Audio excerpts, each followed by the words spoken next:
The pace car is about to lead out the 23 cars that remain as we are all set for the restart to the season finale at the California Speedway. Held off by rain yesterday, we are now all set to determine the 2000 FedEx champion.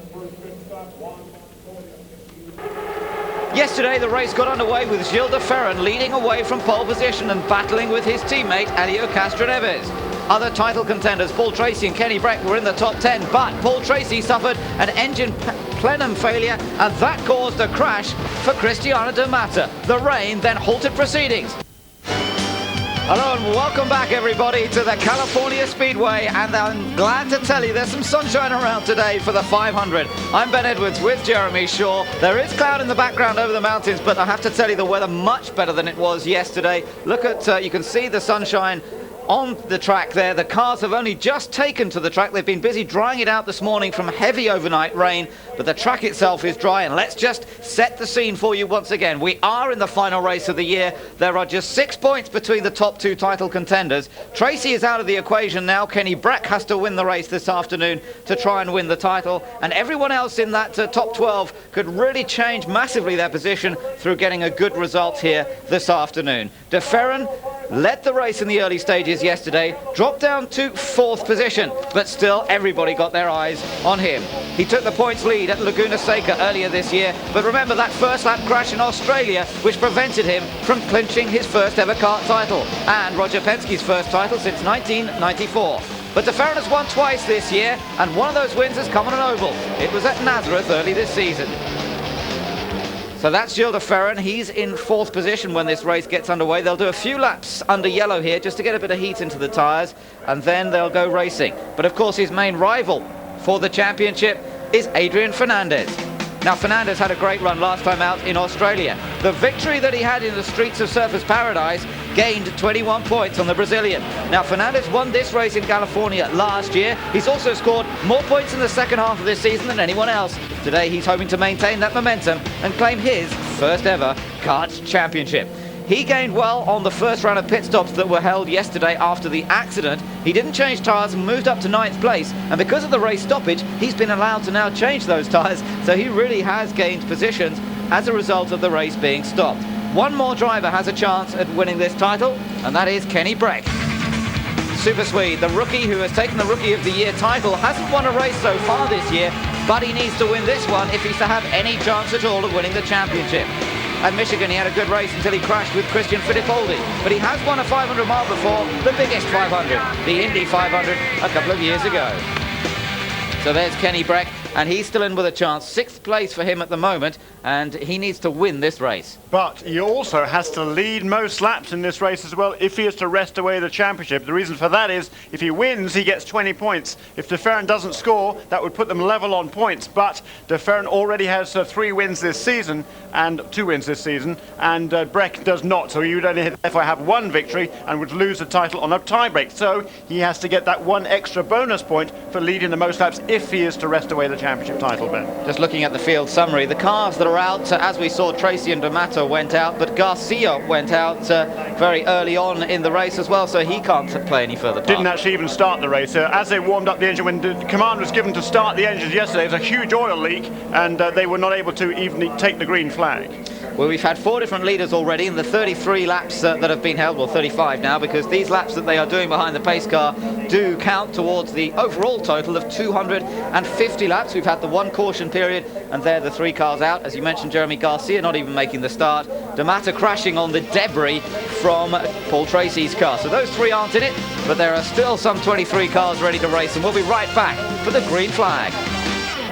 For the restart of the 500 here in Fontana, California, the season finale. Let me just tell you, they're under yellow at the moment, but Michel Jourdain has just come into the pit, so the Mexican must have a problem with his car. He's just come slowly into the pit lane as Montoya leads the field around. We are expecting to go green next time by. We're on board with Adrian Fernandez. He'll restart in 9th position, having gained a good number of places on the pit stop just before the race was stopped yesterday.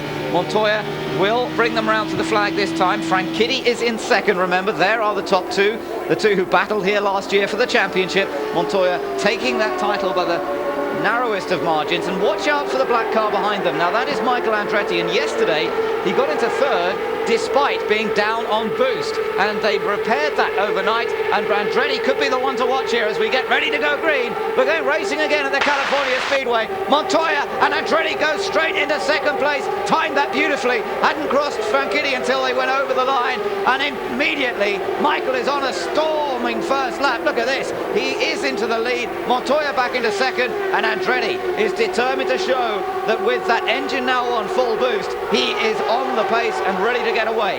Dario Franchitti picking up the slipstream, moves up into second place. Montoya back down into third as the rest of the field follow through. De Ferran is behind them in fourth position, and chasing Gilles de Ferran is Jimmy Vasser. In fact, Vasser's just going past De Ferran as they go over the line. Looking at the top three, Andretti, Franchitti and Juan Montoya as they head back down to turns 1 and 2. So far, everybody cleanly through on this opening lap of the restart, Jeremy. And Jourdain did come into the pits just before the green flag. He has lost a lap and is running at the back of the field. The two other cars are 1 lap down. Those are Shinji Nakano and Alex Barron. They lost that lap during yesterday's race. So Michael Andretti now with that engine on full song. We spoke to Bruce Wood, who is the man behind this Cosworth XF engine, in charge of the whole project, and he said that Michael was running a little less boost than it should have done. They had a slight problem with what they call the 9th butterfly, which meant that the boost wasn't being controlled effectively, and he was having to have less boost than normal. So that race stoppage really has helped Michael Andretti, and with that engine on full song, he's now charging along. Meanwhile, looking at the championship contenders, Kenny Breck is down in 6th place at the moment, but he's right there with De Ferran. Look at this, De Ferran is in 5th, Kenny Breck in 6th. But I don't think De Ferran will be too worried about this at this stage. Breck has to win the race and lead the most laps to win the championship, and De Ferran mustn't finish. So really, he's not going to worry too much about Kenny Breck. What he does have to think about a little more is Adrian Fernandez. Fernandez is down in 9th position. And seems to be running fairly happily now at the moment to Adrian Fernandez. He was struggling though yesterday in the early stages of the race. They made some changes to the setup of that car overnight, and with a bit of luck that would be better. This summarization didn't sound quite right, I thought, at that time. Franchitti, it's Franchitti slowing down. Dario Franchitti's engine, I think you're right, Jeremy. I heard it too. He was very slow down into turn 1 and 2. I think there's a problem for Franchitti. Look at him down on the inside. I don't believe it. What luck does this man need this year? Dario Franchitti, who's hardly made it through, well, he hasn't made it through the first laps in the last 2 races. He made it through the first 33 laps here, but on the restart he's made it through 4 laps, and the engine, I think, has let go. It certainly made a horrible noise as it came past. And now look at the battle up front as Andretti and Montoya go at it once again. Montoya retakes the lead. Yeah, and our wonderful timing and scoring system here that Carter's produced this year has managed to show that Juan Montoya is in the lead of the race for the last few laps, and I showed it to be Michael Andretti, but that has changed now. And look at the target cars really flying. Kenny Breck there, very happy with his car as well. Yeah, and I'm wrong, it was Vasser that went into the lead. Yes. I think it's Jimmy Vasser who's gone into the lead. I was looking at the timing and scoring, and that confused me. It's Jimmy who's gone into the lead. Jimmy Vasser leads now from Michael Andretti in second, so Jimmy's really moved up well in the opening laps. Look at Kenny Breck. Kenny's flying now. That car didn't seem to be working so well yesterday, but boy, whatever they've done to it seems to be working now.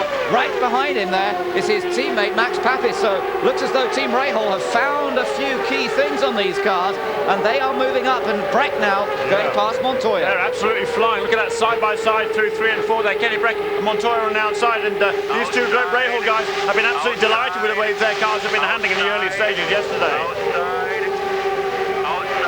Listening to the spotters, Breck and Montoya. And meanwhile up front, Jimmy Vasser with the advantage here from Michael Andretti. Andretti very fast as the race got underway, but now it's Jimmy who's flying, and Kenny Breck, look at Kenny go. He's moving up into second place now. That's what he's got to do then, isn't it? We talked about it already. He has to lead the most laps. He's now over to second place. He is charging. He knows what he's got to do, and he's going to do his very level best to do exactly that. And look at Max Papis. This really, I think, shows how much the team have got their sums right on the cars for today, because neither of them were going that quickly yesterday, but they are both flying here. Kenny Breck up into second place. Max Papis there in 5th position, right with the leaders, as Jimmy Vasser continues to lead. Vassar, Breck in the Shell car. Then look at Castroneves, he's quite a long way down the field, remember. Elio Castroneves dropped down into 18th, but he's worked his way up already into 6th position. That's amazing from Elio Castroneves. He restarted this race in 18th place, and he's already up into 6th position. Astonishing recovery from Castroneves. De Ferran, meanwhile, just seems to be taking it a bit steady at the moment. He's dropped down into 8th place. And look at Kenny Breck. Kenny Breck now has taken the lead from Jimmy Vassar. So Kenny Breck has become the leader, and this is what he needs to do. He needs to get up front and stay there for the rest of the day, but it's an awfully early stage.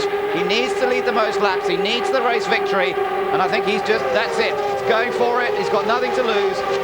He might as well just run the thing flat out the whole race long. Let's take another look at that. He managed to just pick up the slipstream, and Jimmy seemed a little slow a little bit on that part of the course. I don't know if he had a problem. I don't think so. He's still running strongly in second. I think it was just the slipstream being picked up there by Kenny Breck.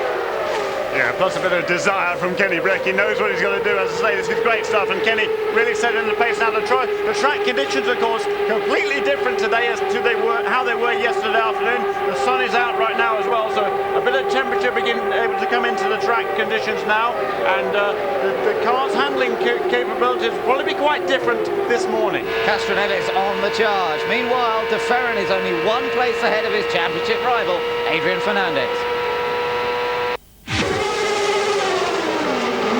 Welcome back, and Castroneves has decided to come into the pits. We're on lap number 72. He's the only one of the leaders to have come in just then.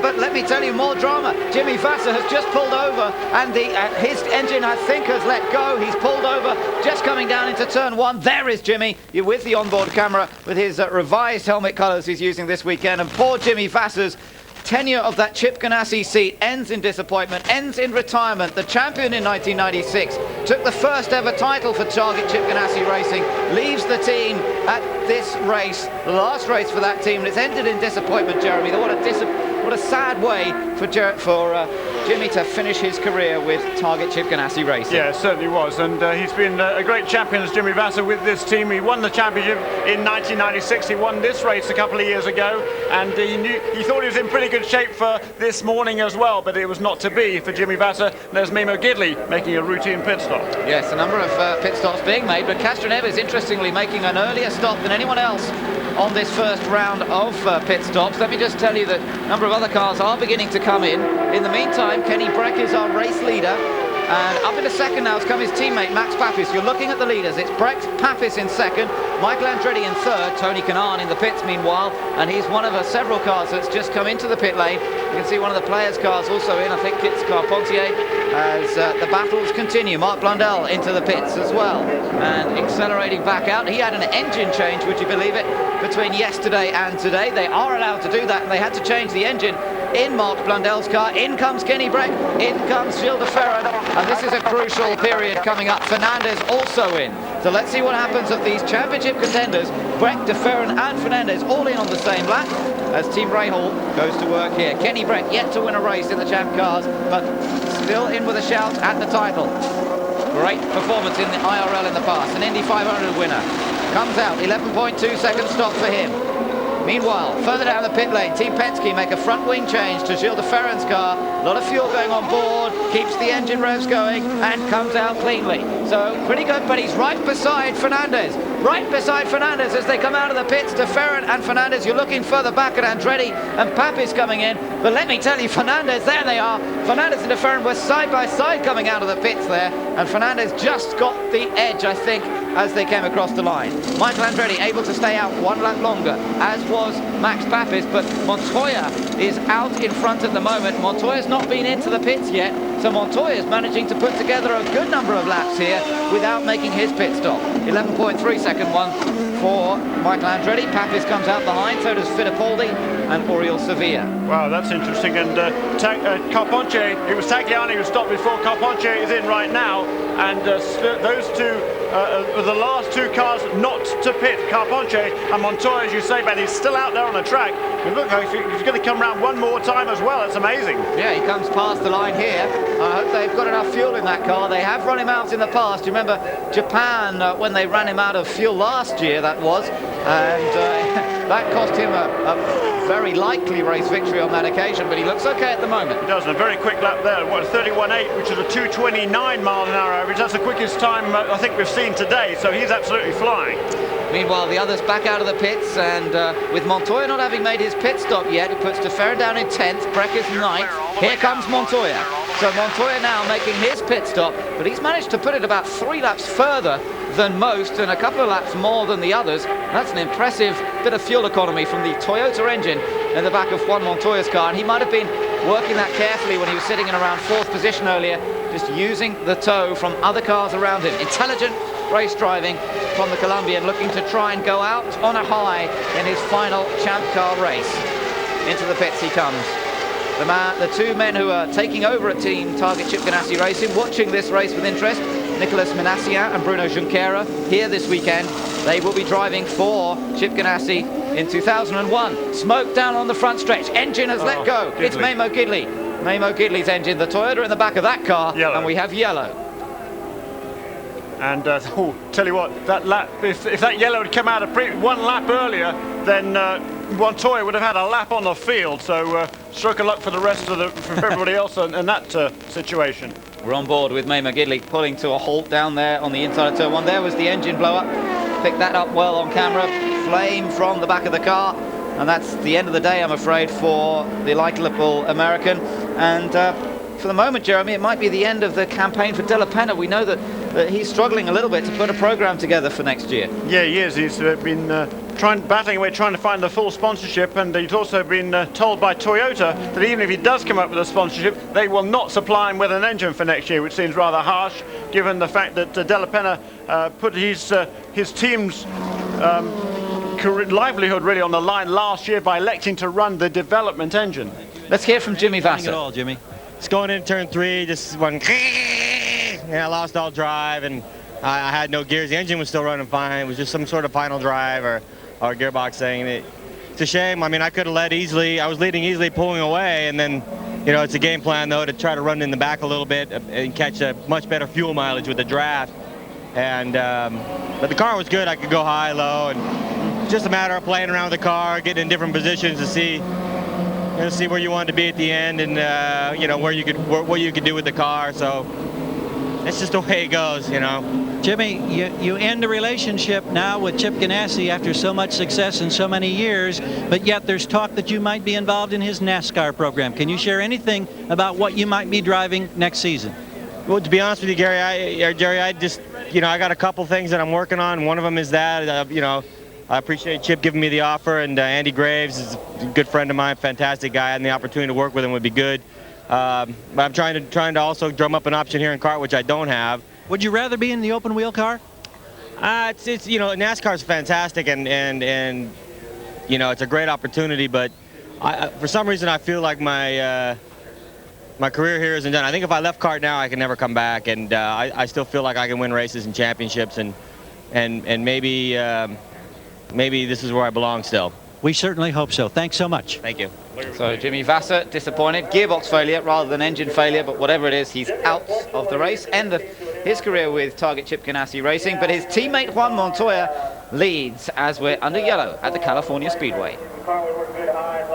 Speedway, look at that blue sky. Isn't that exciting to see here in California this weekend? We're on board with Mark Blundell, who's actually having a good run at the moment. Yeah, talking of blue, the blue car there, Marlboro car of Mark Blundell, and running extremely well this morning. He's got himself up into the top 10, which is a bit of a rarity this season. But what's interesting is that they changed the engine overnight on that car. When they went to fire it up again yesterday afternoon, after the initial rain delay, they were trying to get there was preparations to get the race back underway again after that initial rain delay, and they did actually get to firing up the engines. Well, when they did so, this car encountered a fairly major oil leak, so that the rain delay overnight really helped the team. They were able to change the engine and get back into the race, and Mark Blundell running very, very well indeed. And there's down in the pit lane, we can see that the Ducati crew is getting ready for Adrian Fernandez. Now this is interesting. Adrian may come in for a bit of extra fuel here. Yep. Yes, he is coming in, and so is his teammate Roberto Moreno.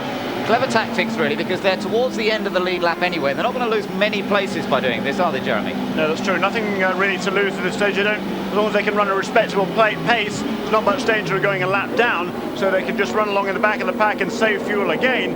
And, you know, as we just said, when this caution came out, the caution had come out one lap earlier, just before Juan Montoya made a pit stop. He would have had a complete lap ahead of the rest of the field, but everybody else has made a pit stop. And when you make a pit stop under green flag conditions, look at those two battling down side by side down pit lane, and who's going to win that war? But when you do make a pit stop under green flag conditions on this super speedway track, the lap speed is around about 30 seconds or so, just over 30 seconds, and when you make a pit stop under green, as I say, you'll lose a complete lap to the rest of the field.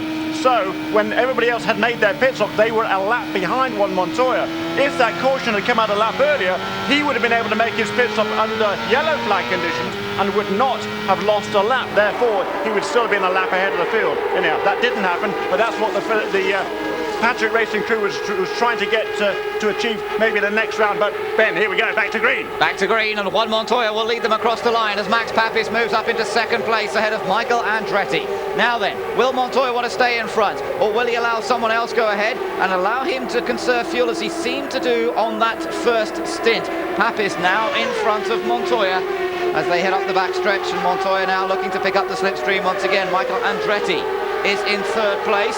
Helio Castroneves in fourth position, and then right in with them is Tony Kanaan as well. Tony running well, isn't he, with the Monon racing machine with the Mercedes-Benz power. That's true, two Mercedes cars running well there. Tony Kanaan and Mark Blundell, and Mauricio Guzman running along pretty happily as well. Yes, Tony Kanaan in the red and blue car there has got alongside Castroneves, so Tony trying to get himself up into fourth place, doesn't quite manage it. Castroneves taking that wider line, which seems to be working very effectively for his Penske Reynard at this stage. But good performance this from Kanaan, down to the inside. Winner of the Michigan 500 last year when he was driving the McDonald's car for the Tasman team. And there is Kenny Breck. Now he's reporting some telemetry problems with his car. Now that shouldn't... Oh, look at that, three abreast down the main straight. Kanaan, Castroneves... Oh, blow up! Kanaan! Yeah. Kanaan's blown up! Oh. That is unbelievable, just as Tony... Oh, and there's a crash too! Car's gone off on the oil. Whoa, I think Fittipaldi, but I'm not sure who else. Where was De Ferran in all of that? Because he was running along there behind that whole pack of cars, a massive smoke screen. And there is Oriol Servia, who's hit the wall very, very hard indeed. The Spanish driver there pushing a bit of carbon fibre out of the way there, but he was mixed up in that battle for sort of 4th, 5th, 6th and 7th. And Tony Kanaan there, he just made that move down the inside and was absolutely flat out there. We look at him three abreast, and that's Tony Kanaan on the inside line. He just got past Montoya, and then kaboom! The engine lets go, and the oil goes down now. Who goes off? Did Michael? Maybe it was Michael who's got spun out there. One of the Newman House cars. They were both very, very close together. Let's take a look. Who's coming? No, it was Michael. Mikey. Christian's just come past us. Michael Andretti is out of this race. He was involved in that. Let's take a look from the other angle. We might see who got lost on the oil. Michael's down low, hits the oil, and Servia goes off on his own up to the outside separately, and several other cars off. Let's take a look from on board Mark Blundell. Did he get tangled up in it? Let's see. Here comes the smoke screen. Where do you go? Hits the brakes, debris everywhere. Oh, and he actually managed to avoid hitting anyone else. But look, De Ferran, I think De Ferran, did get caught up in that a little bit. That was absolutely terrifying. There's Mikey. Good to see Michael Andretti out of the car and okay, but what a disappointment. Boy, this guy has nothing but bad luck. It's just astonishing. He's driven, I think, magnificently the last 2 or 3 years for little or no reward. In my book, he came into this season as one of the hot favourites for the championship, and the way he's driven, he certainly lived up to my expectations, but all sorts of mechanical failures and now an accident that absolutely of no fault of his own, and he's out of the running once again. And 500-mile races particularly seem to be his nemesis there. On the inside there, we can see Tony Kanaan got a massive draft there down the inside, both of Montoya and Castroneves, and he just pulls up in front of Castroneves. Look at the two Newman House cars right behind there, with Michael Andretti on the inside. Michael seemed to back off a little bit. I'm just trying to look for De Ferran. Well, I wonder whether he got hit from behind by Servia, actually, because Servia was coming up very, very fast behind Michael Andretti, and I fancy those two might have got together. Look at De Ferran here. Look at De Ferran. He's up on the outside. That is De Ferran with Michael. Now, did they make contact? I'm not sure. Maybe they did, and that was Gilles De Ferran, the championship leader. Did he actually Now, I'm just looking down at his car from our commentary box, Jeremy. As he comes past us, I can't see any damage to that right front wing, which looked like the area that would have hit Michael. Look at the debris, though, there. That was Servier's car. Look at that. That was all over the place. And here was the moment. There's de Ferran. There's Michael. Oh, well, he certainly locked the tyres up. It won't have done his handling any good because he will have flat-spotted those front tyres. And Oriol's still not out of the car yet. We saw him moving around, but that car did get a very, very heavy contact with the wall. So perhaps, I don't know whether Oriol's got trapped in the car. He was certainly moving around after the car came to a halt, but perhaps maybe some injuries to his legs as a result of that accident. We'll have to find out. We haven't heard any news yet. There is de Ferran's car. Now, can you see any damage on that? Oh, the left, no, I think the left front fin looks okay. It looked like it was going to be the right side that got any damage, wasn't it? But if he squeaked through that, he was incredibly either fortunate or a brilliant piece of round. Look, there seems to be a bit of a nudge on the nose there, and just on the very, very tip of the nose, you can see a little black mark.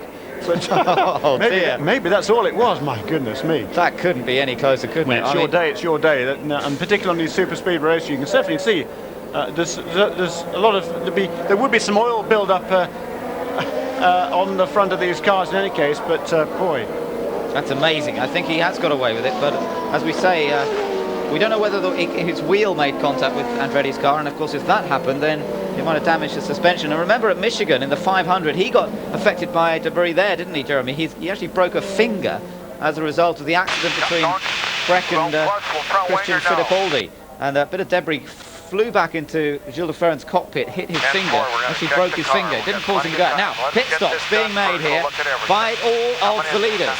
So all of the leaders coming in. Max Papis leads them in. Castroneves, Montoya, Fittipaldi, Blundell is in that group, and he's moved up to 5th as a result of that accident. So Mark Blundell right with the lead group now, and this will at least give Team Penske a chance to look at Gilles de Ferran's car. Now let's concentrate on these stops. Everybody feeling a bit jangled, I think, after that accident. The engine failure and accident, jangling the nerves a little bit. Let's hope the teams keep their nerves down in pit lane. Away goes Kenny Breck. What's going on with Gilles de Ferran? Well, he gets away. It doesn't look as though they've held him for any reason. It doesn't look as though they've stopped him in there for any damage. And he comes back out, coming out behind Blundell. Montoya comes out behind Castroneves. A little bit slow away, but they're coming out past that accident scene. So that's why they've really backed off there. And Mark Blundell certainly making the most of his position in the early part of the race. Castroneves coming out second. I think it's Fittipaldi who is leading them out as they've come out of the pits after that last pit stop. We'll take a break. We'll be back with all of the action. Speedway in California. Maurizio Gugelmin follows the pace car round, and Jeremy, I believe looking through your records, it's the first time that he's led a race this year. That's true, it is. So at least finally after a miserable year really for the Pac West Racing Group, it's good to see at least he's out in the front in this sort of a race. And Pac West always generally goes well on this sort of a racetrack, and Mercedes-Benz, well, they didn't do too good there with Tony Kanaan, but he'd certainly been running strongly before that engine failure. I think we're allowed to say that with Mercedes-Benz. Well, we're not actually allowed to say that, but we're going to say it in any case, because that's exactly what happened. Let's go down to Michael Andretti now. Anything at all when you got into the smoke there? No, when he went by, just a big plume of smoke, and it was a white out, and I was afraid I was going to get hit from behind, and that's what happened. You know, Oriol couldn't see me and just ran over the back of me. Is this one of those situations where you're trying to save fuel and you stay back? Could you have been out in front if you wanted to? Yeah, no problem. I could have led easily, but they wanted me to stay in the back and save fuel, and you take risks when you do that, obviously, and we just found that out. 11 years with the Newman Haas team, and I guess now it officially comes to a conclusion. What are you feeling in terms of emotion relating to that right now? Just a big disappointment, because I really wanted to finish this with a win, and I think we had a car today to do it, so it was just really disappointing. I mean, it's a sad feeling right now. You know, it's like you're leaving your family, and but you know, we got to look forward, and we're looking forward to next year. We look forward as well. Thank you. Thank you. Michael Andretti will drive for Team Green next year. What a strong driver lineup they're going to have, Jeremy, with Paul Tracy, Dario Franchitti, and Michael Andretti. Yeah, Kurt's keeping tabs on that lot. That'll be fairly interesting. There'll be some. We've seen Andretti we've seen Tracy and Franchitti get into some scrapes together. We've seen Mikey get into scrapes probably with both of them, certainly with Paulie. So yeah, there'll be all sorts of fun and games there, but no question about it. All joking aside, Team Green is going to have the 3 championship contenders next year. Maurizio Gugelmin has come into the pits. That's interesting. Just one lap before we go green, and Pac West has decided to bring Gugelmin in at this point to keep him on the lead lap, to refuel him and see whether this works for them later in the race. Probably a good tactic. He was due to come in fairly soon anyway, I think. So Maurizio Gugelmin takes on fuel. He'll get back out at the tail of the group. He'll be at the tail of the lead lap. He's got a full tank of fuel in the car. And what that will do, actually, that's good news for Alex Barron, because that will enable Alex Barron, who is now at the front of the pack, to cycle around in front of the pace car. The pace car will wave him through, and he will, I presume it will, at least, it should do.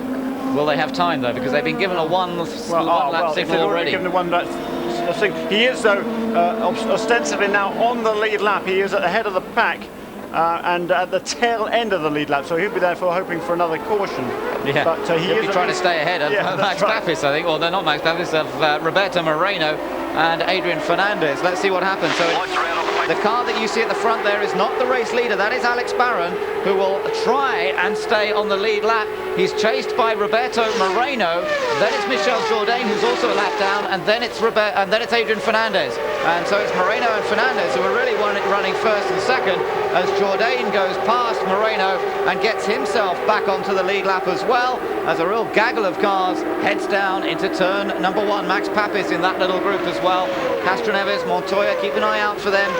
Amongst the leaders all the way through this race so far. Barron and Jourdain now desperately trying to stay up front and stay on the lead lap. Blundell there making a move on Christian Fittipaldi, and here comes Elio Castroneves around the outside of Adrian Fernandez. Montoya already up onto the rear wing of Moreno's car.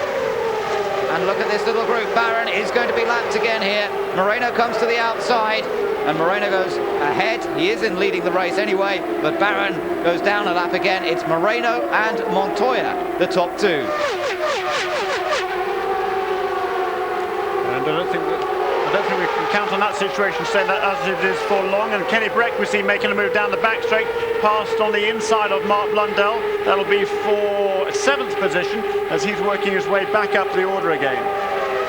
Moreno, Montoya. Then in 3rd place now is Castroneves. There's a couple of lapped cars in there, but it's Castroneves who is 3rd. Let's take another look at a replay of that. So look at that. They were 4 abreast going across the start-finish line. Nearly 5 abreast. Oh no, that's Gugelmin. Gugelmin's engine, I think, then was sick. I'm sure it was. Gugelmin's engine has gone sick, and he goes into turn 1 very, very slowly down on the bottom of the racetrack. Well, that's bad news. Gugelmin, who seemed to be having a good run.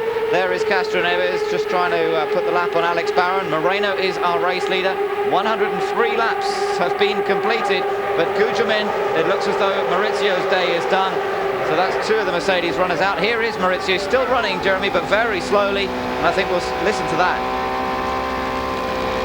Yeah, that's fairly terminally. Doesn't sound very good, does it? No, I'm surprised he's actually not down on the apron of the track. He's still running on the bottom edge of the racetrack there, but he is ducking down now into pit lane. Yeah, he's down into the inner apron now and following it into the pit lane. So there's no need for the yellow, which is good news, but it does mean that Maurizio's day is done, I think.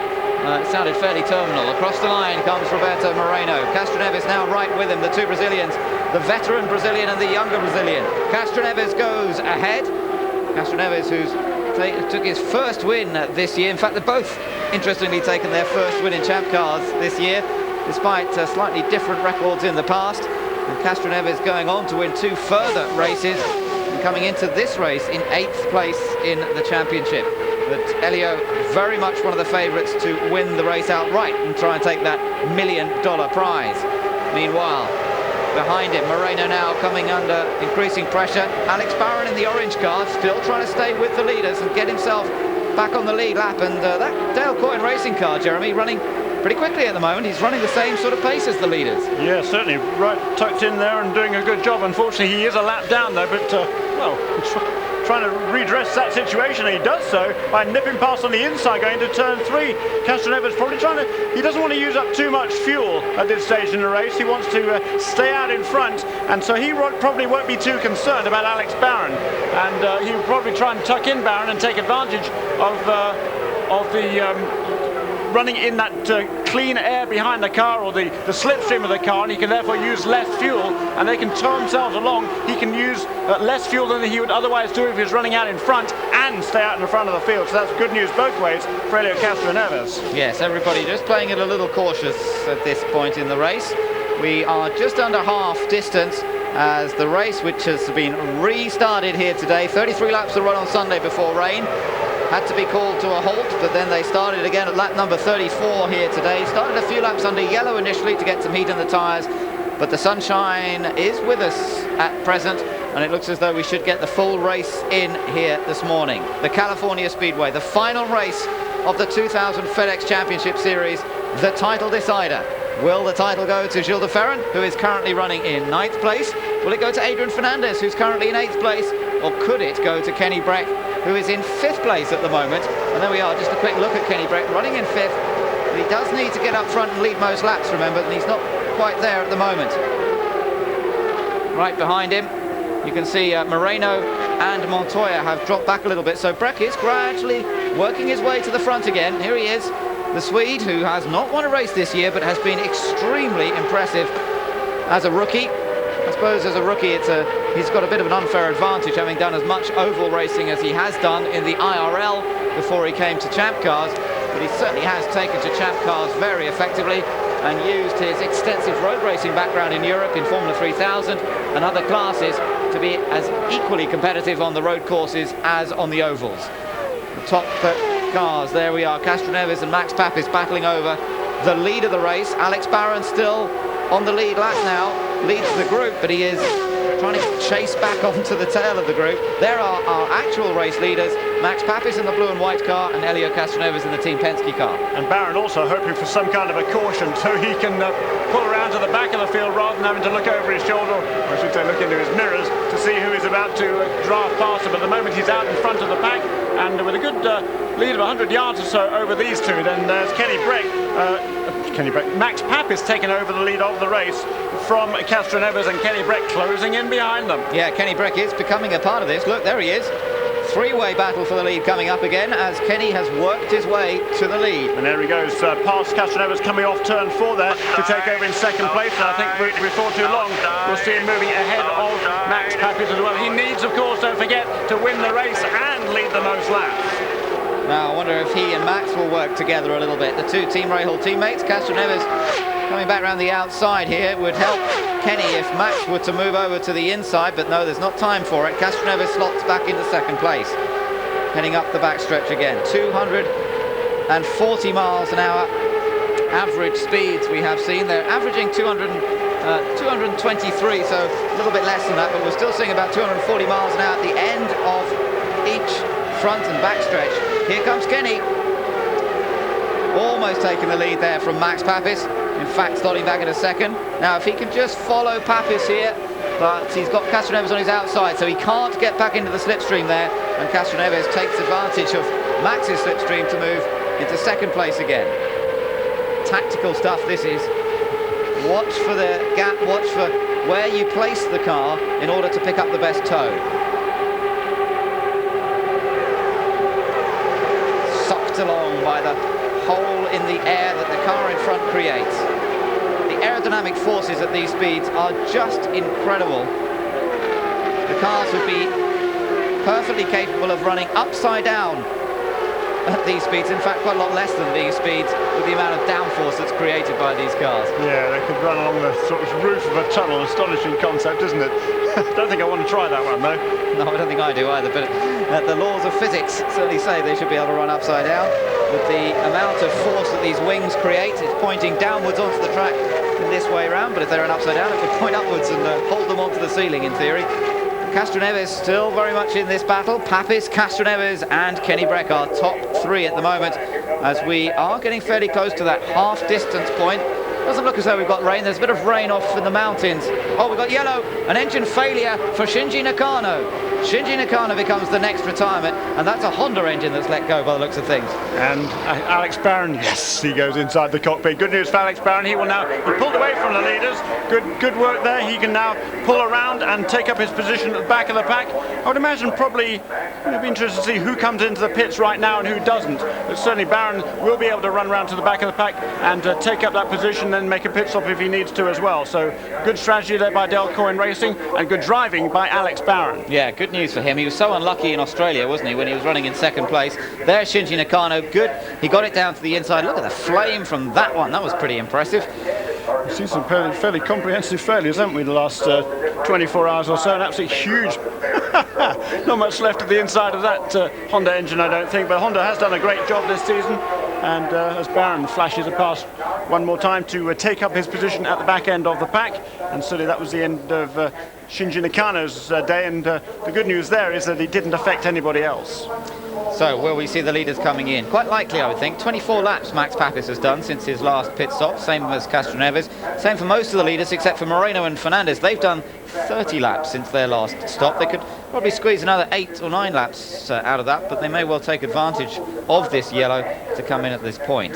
Yeah, I'm sure you're right. The pits, I'm not sure whether they're open yet or not, but certainly up and down the pit lane, quite a lot of crews are ready. I don't think the pit lane is actually open yet. They do close the pit lane on the oval tracks. As soon as the yellow comes out, there's a board on the back straight that goes out, a big red P, and the red means that no, the pits are closed, and the pits will stay closed until everybody is packed up behind the pace car to give everybody an opportunity to come into the pits at the same time. And Alex Barron was still catching up to the back of the field, so that's why the pits are not yet open. They will be open next time around, and pit stops will be occurring.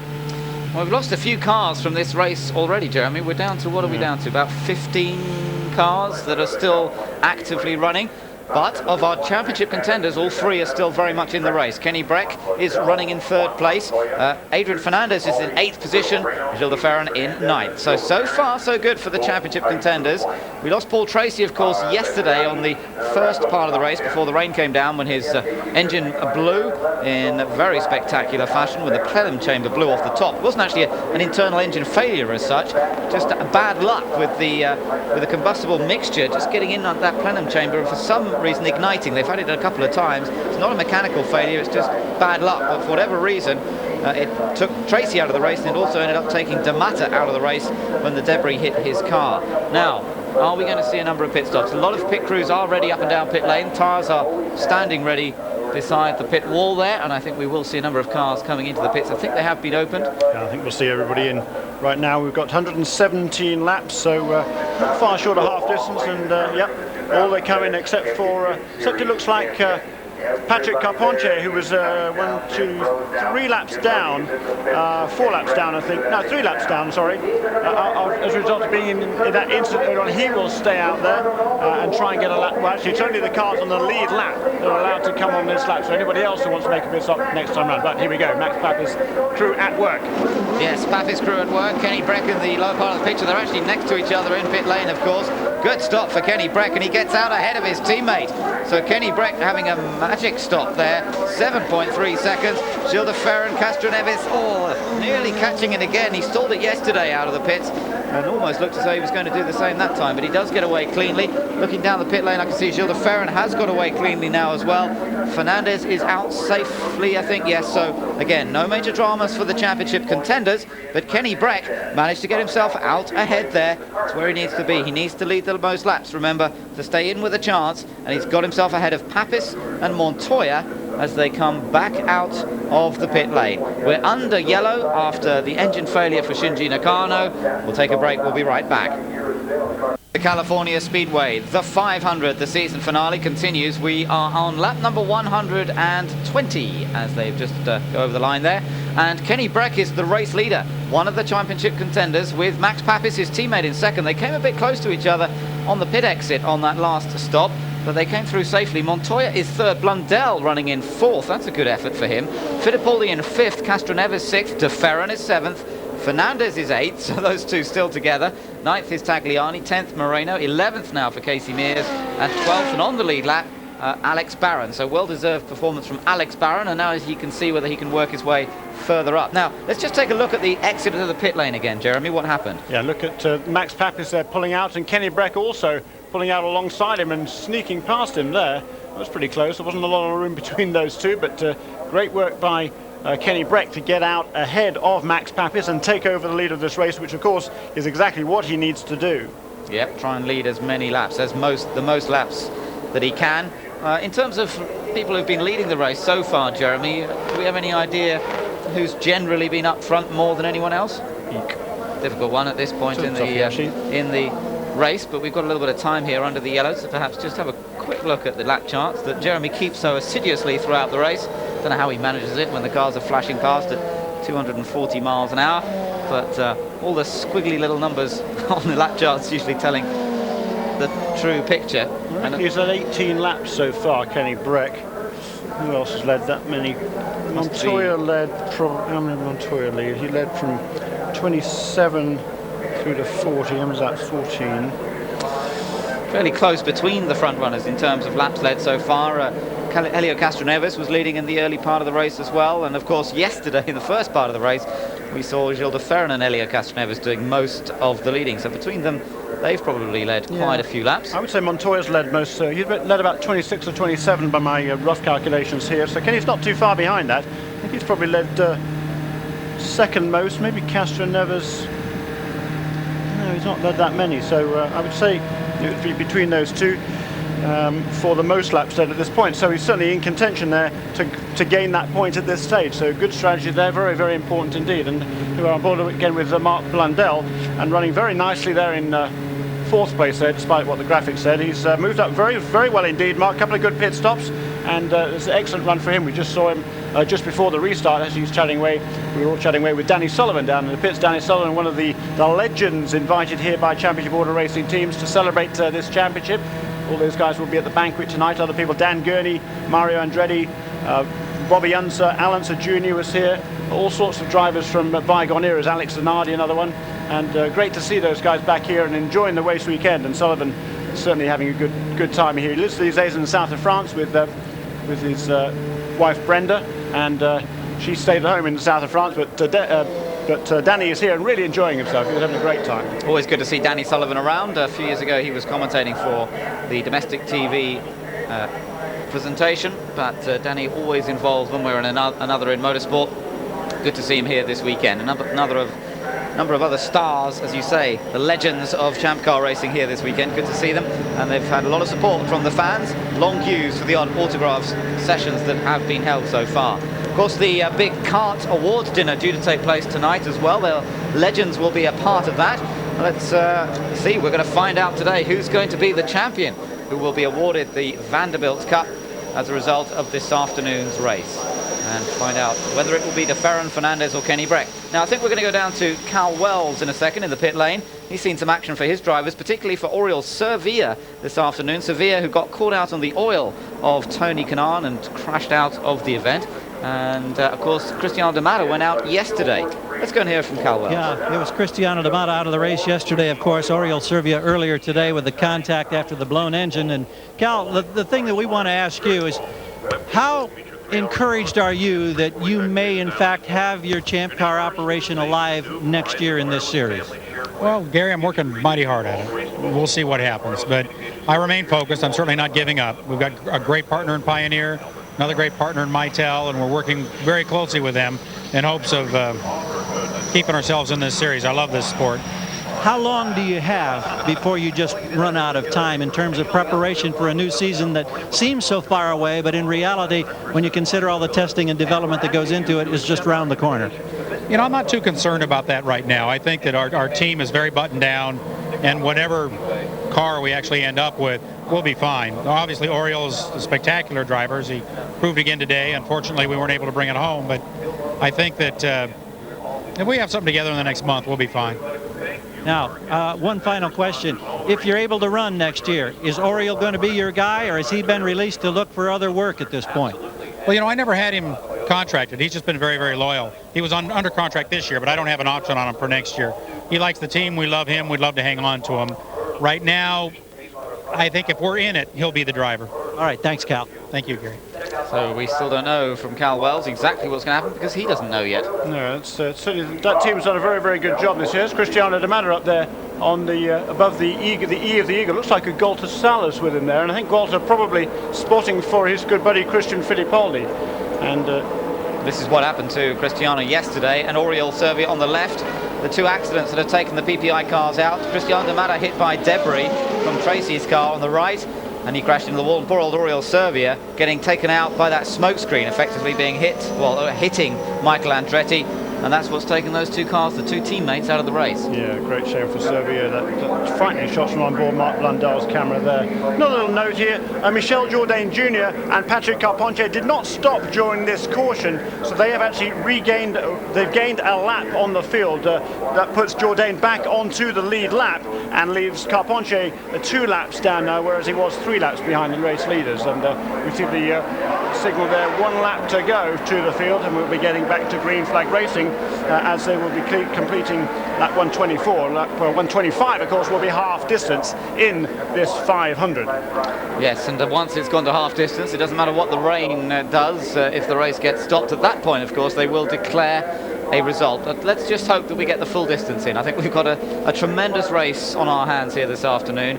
All 3 championship protagonists are still there. There is our race leader, Kenny Breck, who needs to win and take the point for most laps led, and then he still has to hope that De Ferran doesn't finish to be able to win the championship. And pretty good crowd here now. I'd say since the start of the race, there's quite a few more people figured out that we are actually going to get some racing in today and have made a trip along here. So the grandstands here looking pretty full. I'd say it's a good at least 40% full here as well. It's a really good crowd. They're really enjoying the racing so far, and now we can get back to some action and continue this spectacular slipstreaming action that goes on around the racetrack. Yes, absolutely. Let's see what happens as the race is preparing to go green. Once again, Kenny Breck will lead them out of turn number 4, chased by his teammate Max Papis. The green flag waves and Montoya follows them in 3rd place. Now then, Papis and Kenny Breck may well work together a little bit here. Montoya shoots through into 2nd place and picking up that slipstream. Marc Blundell, keep an eye on him, running quickly in 4th place. Best run we've seen from a Mercedes car for a while. And Kenny Breck there, slow to get up to speed. I'm not sure whether he would have missed a gear there or what happened, but certainly those 2 leaders, Papis and Montoya, just blew past him there at the restart, and it took him till the end of the back straight till he was fully up to speed. And now we see Castroneves making a move from on board Marc Blundell. We can see Castroneves moving to the outside of Kenny Breck as well. Yeah, Marc Blundell's got Christian Fittipaldi down the inside as this group continues around into turns 1 and 2. It is Max Papis, our race leader, with in 2nd place Juan Montoya. The Colombian still waiting, playing a patient game at this point. Winner of the Michigan 500, winner of the Indy 500 this year, and trying to become only the 2nd driver in history to win 3 500-mile races in the same season. Yeah, well, what a feat that would be. Absolutely amazing. Look at the first 4 cars very, very close together. Marc Blundell also, and Christian Fittipaldi right behind him as well. As Fittipaldi goes around the outside of Blundell, and everybody goes around the outside of everybody else and tries to. There's Kenny Breck making a great move around the outside. Tremendous draft he gets, so you pick up about 8 or 10 miles an hour.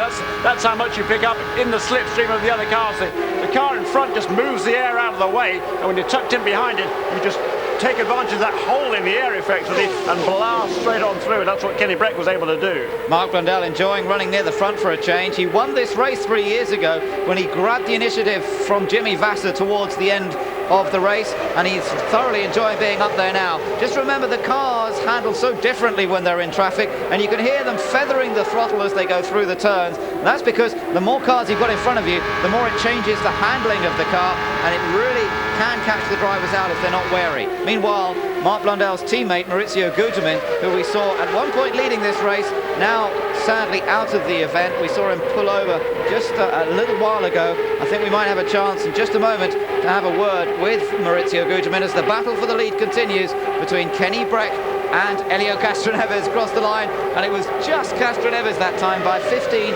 thousandths of a second. Here goes Marc Blundell. Blundell now trying to become the leader of the race for the first time, but he has to stay there and be in front as they cross the start-finish line to actually be classified as one of our extra race leaders. Well, you know, Mark Blundell, he's not going to be worried about fuel consumption at this stage. He just wants to lead the race and get out there and have... Oh, he's blown up! He's blown up! Good. He's blown up on the outside. Blundell's engine goes, stays wide. He stays as high as he can. Everybody else goes down to the inside. Flames come out of the back of the car, and it's Blundell's engine that's blown. Marco, that's great. I mean, that pass you put on him was awesome.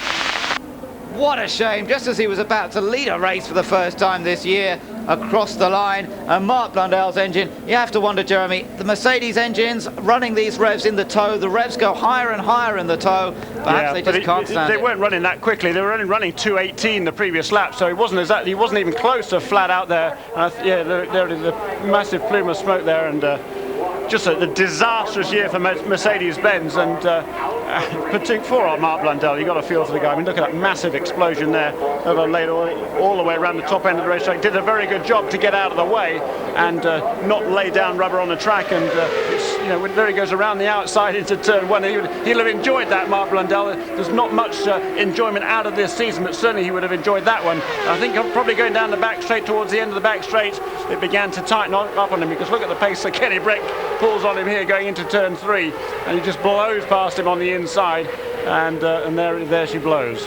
Yeah, she blows. Montoya was in the firing line, but he quickly got down to the inside, and Blundell did a good job of staying as wide as possible, and of course the safety teams will go out to try and clear the oil up now. Pit leader Gilles de Ferran comes into the pits, and this is a crucial time for him as well. Now Kenny Breck has just made a stop, and it came out cleanly, so did Castroneves. And there goes Matt Johnson's team to work on the number 2 car, the Marlboro Team Penske Honda Reynard chassis. Good pit stop there, excellent stop. The tyre change done in about 7 seconds. They're waiting for every last drop of fuel, and now, great stop there by Marlboro Team Penske. Now they have fingers crossed, fingers crossed. If there's a caution now, they are really in trouble. They will have lost a lap to the other leaders if there's a caution at this stage, and de Ferran, he will be really holding his breath right now, I can tell you that.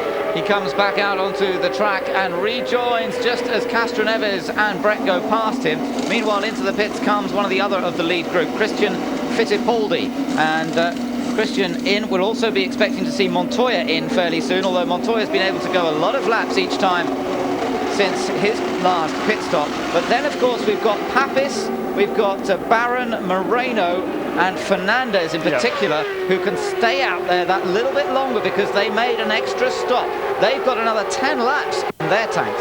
That's right, and we've got 7 cars who have yet to make a pit stop. They are the only cars on the lead lap at the moment, and the only one of those who's being a championship contender is Adrian Fernandez. So, well, you know what? It's interesting. Moreno's in the race. He's out of the championship reckoning. If he were to cause a yellow at this stage, it might bring the championship, and Kenny Breck is in trouble, I think. Yes, Kenny Breck is in trouble. He is in trouble. This is big story. Championship contender Kenny Breck, who's done a brilliant job here this afternoon, is in trouble. He's coming back. It's running just like yesterday when the Turbo Blue is running, but it's running, but it's not running. And you could hear it yourself. That was Kenny talking to the pits. It's running, but it's not running. He said it's the same as when the Turbo blew yesterday, and it looks as though it's all over for Kenny Breck. And his opportunity to win the championship is ending as he drives down the pit lane. One turn away. Don't forget to pump the brakes. Don't forget to pump the brakes. Kenny comes to the stop. They'll see if they can provide a quick fix, but it's unlikely, I have to say. They're going to take the engine cover off, have a look underneath and see if they can find a quick fix, but it's not looking good. And Kenny Breck, who's done a superb job here today, he could not have done any more than he's done.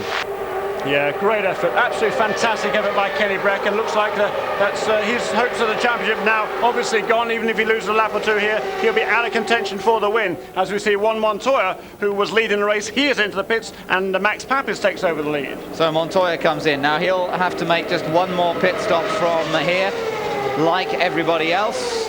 And he's worked the fuel consumption game well. He's certainly been able to go a lot of laps between his fuel stops, and that will help him a little bit because he won't have to put in quite so much fuel on his final stop. So good work there from Juan Montoya, and that should help him towards the end of the race. When he makes his final pit stop, he may well be able to make it a slightly shorter stop. They put in a full tank of fuel this time. It's next time that will be interesting. Kenny Breck has come back out. It is a broken turbo, we gather, but they are sending him back out to try and get some points. Now, although he may not be able to become champion, of course, with the points table so close, and with the fact that we've lost so many cars from this race, he could still keep himself up in, well, yeah, top six or so. You're right, he can get himself ahead of Paul Tracy, so that's a good point, Ben. And the points at this stage are absolutely crucial. They make a big difference in terms of the money they earn. Oh, they're absolutely right, that's what I mean. There's a lot of money, there's $1 million to the winner, but they also pay down to 10th place, and I think it's $100,000 for 10th place and increments up from there, so it's a good 50 or even 100,000 worth, probably even more than that, at stake for Kenny Breck, as we see him limping around. Plus, I don't think the officials will go for that. I think they'll allow him to do a few laps, and unless he can do a faster speed than that, they will black flag him and bring him in. Yeah, he's going very slowly. He's gone down onto the apron again, and I don't think he will bother to try and carry on. There's no point, and he will be a complete danger to everybody else out there at that sort of speed. So unlikely. Remember, there's still a good number of laps to go here. 79 laps still to go in this race. They can't afford to let him limp around at that sort of speed. And so, if they were to finish now where they are on the racetrack, Fernandez would be champion by 1 point because he lies in 4th place and De Ferran lies down in 9th place. Casey Mears makes his stop. Zero the fuel down there. Come on, boys. And there goes Alex Barron. He becomes today's 11th different leader, and it's the first time he's led a race, so we've got the 23rd race leader of the season as Max Papis, the race leader, right before that comes into the pits, and as does the championship contender, Adrian Fernandez. So they did not get the yellow they were looking for, Jeremy. Papis and Fernandez were hoping for a yellow in that little gap between the stop of the other leaders and now their stop. They didn't get it. But what they will have is, again, a slightly shorter fuel stop when they make their one more stop in this race. So that will still help them, but it'll depend a little bit on the timing of yellows. Still good work for Papis and Fernandez. May well help them. They managed to maintain the pace on a set of tyres that had done effectively a stint and a half there. Now they've got new tyres on, and they're coming back out of pit lane, and that means that our race leader is Roberto Moreno at this point, but he's also due to come into the pits. Alex Barron there in the pit lane, and he'd gone in front briefly, but now he comes in for his scheduled pit stop. So Moreno in the lap on his own at the moment, and he comes he's coming down into pit lane now. So there goes Alex Barron. Great stop there by Dale Coy's crew. A lot of excitement there. He locks it up coming into the pit lane. He has to make sure he does not exceed that 50-mile-an-hour speed limit that starts right after where he was locking up the brakes. Yeah, and it's hard getting these cars slowed down. Remember, the brakes are completely cold when they come round into the pit entry because they don't do any work out there on the track. They don't use the brakes at all. They use carbon fiber brakes here on the super speedways, which they don't use on the street courses, and of course they don't have any temperature when they initially get onto the brakes, so they have to be very cautious of that. Back out of the pits, and that was a clean stop for Roberto. So yeah, but when they come back around again, this time around they'll have to do one more lap before they'll take over the lead from Roberto Moreno. But here now comes Max Papis, Castroneves, Montoya, De Ferran, and then Christian Fittipaldi and Tagliani together as well. And that effectively now is the battle for the lead of this race. Yep, so Papis is back in front effectively as Moreno rejoins the field. Papis from Castroneves and Montoya still in there. Oh, Marquez was a little wide in the background. You saw that blue and yellow car almost get up to the wall, but he managed to keep it off. And Marquez still running in this race. He's in 12th place in the only Swift chassis in the event, in the championship this year, in fact. Not a good season for Swift. They haven't really been able to do very much with it. And across the line they go. So another lap led there for Max Papis, but Kenny Breck's day is very much done. And that is a great shame for the Swede, who has driven superbly all season really, and particularly in this race. So, as the situation, Max Papis is the race leader with 175 laps completed.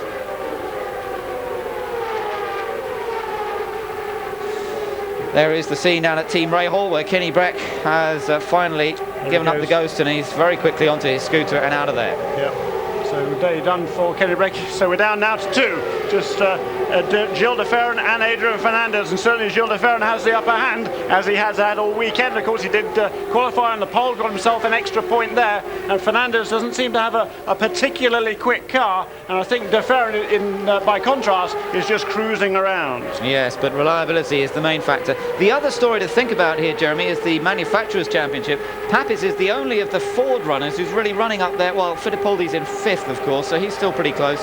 But Ford still looking to try and beat Honda in the Manufacturers' Championship. Honda looking good at the moment with Castroneves and De Ferran both in the lead of this race, and De Ferran, in fact, as I speak, moving up into second place now. He's getting a bit racy there, isn't he? He still needs to make sure he can finishes this race. It's not over yet for Gilles De Ferran, but so far as the manufacturers the championship is concerned, Ford has a healthy lead over Honda. So as long as Ford can finish in the top 5 or 6, they will have no problem clinching that coveted manufacturers championship. Here comes De Ferran to lead a lap now. Across the line he goes. He hasn't really led a lap since yesterday's part of the race, but now he comes to the fore ahead of teammate Helio Castroneves. I wonder if they're going to work together a little bit to save fuel. I would have thought that he'd want to still save fuel because he doesn't want to have to put in a full tank of fuel on that last stop. He will have to put in more than some of the others, particularly Montoya and Papis and Fernandez anyway. Perhaps he decided it's time to open up a bit of an advantage on the track itself. Yeah, I think they're going to be in pretty good shape there. He managed to go, when did he make his previous stop on lap? Where are we? Quite a long time before, so he'd gone enough time to be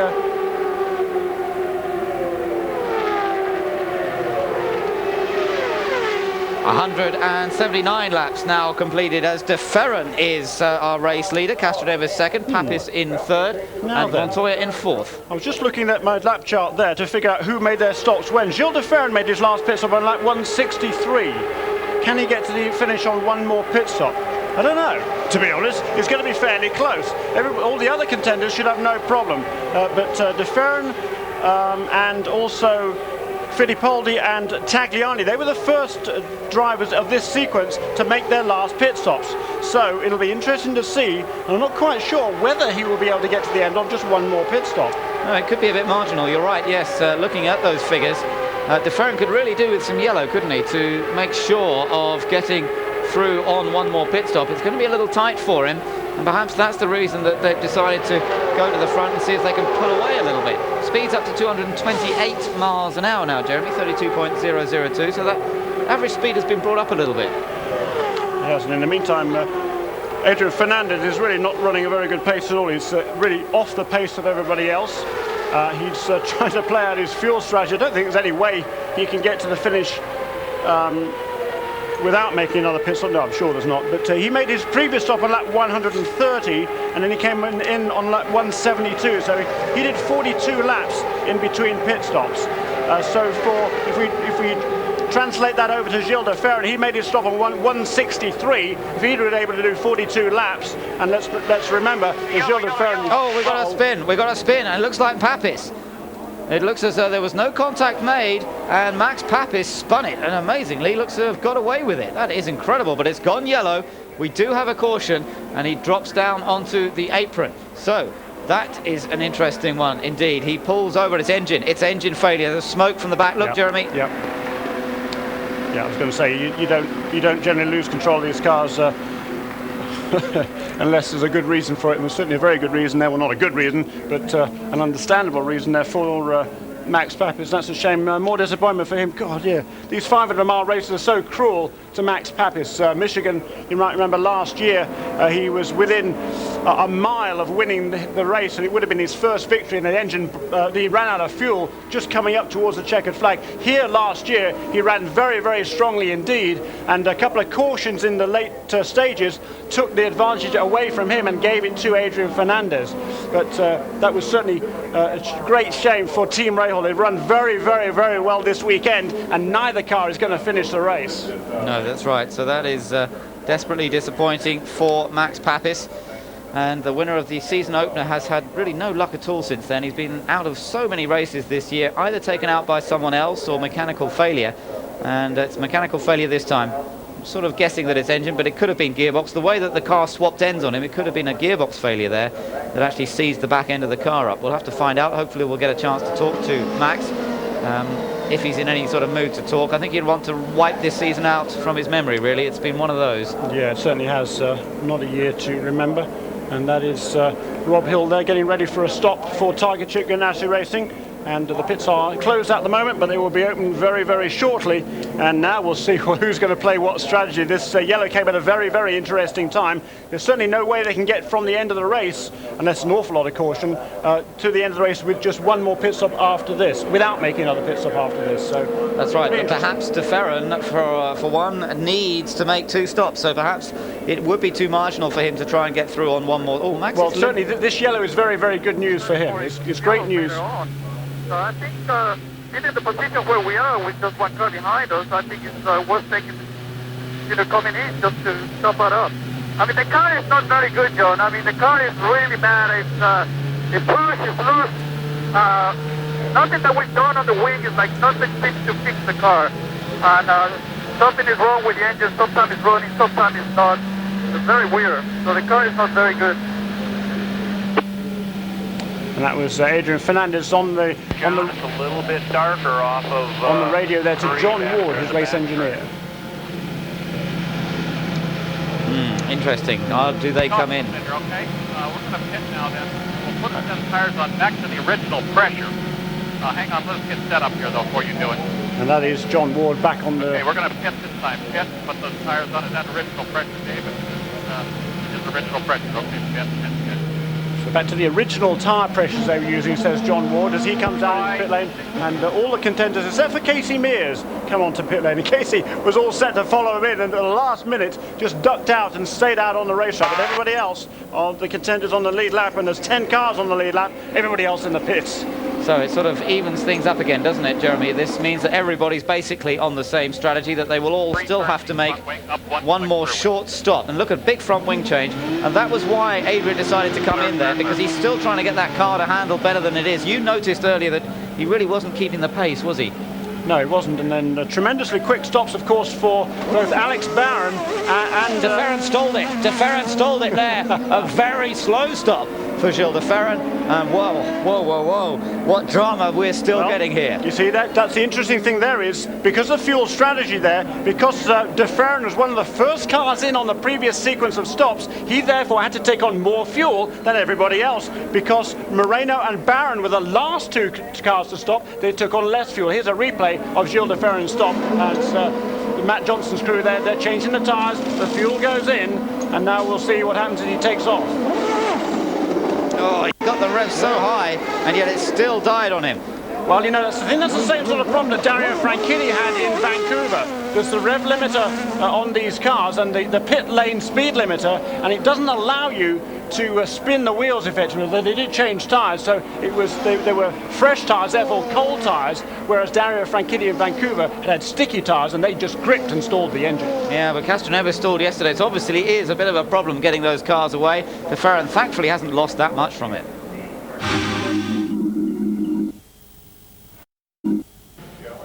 Welcome back to the California Speedway. Good crowd has assembled throughout this race to enjoy the finale to the season, the climax as the championship is to be decided. And we gather that Adrian Fernandez has taken the decision. We've been listening to the radio.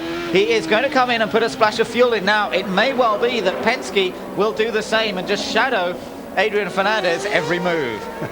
Fascinating, and by coming in right now, they're still going to have to make one more pit stop almost certainly before the end of the race, but he will have to take on less fuel than everybody else if he comes in right now, so we'll see who else follows the same strategy. We're looking to see, I can see actually the Penske team is out in pit lane, they're ready for their guy, and so is Target Chip Ganassi Racing as well. Several teams deciding to take advantage of this yellow to put a splash more fuel in, and although Fernandez... Fernandez and de Ferran. Fernandez was hoping to get a bit of a break on de Ferran, or just try and do something different, because he knows that de Ferran has got the faster car.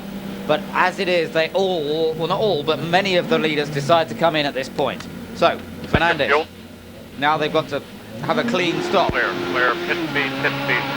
No problem about stalling there for Fernandez. That was a quick splash of fuel. Now, same for de Ferran.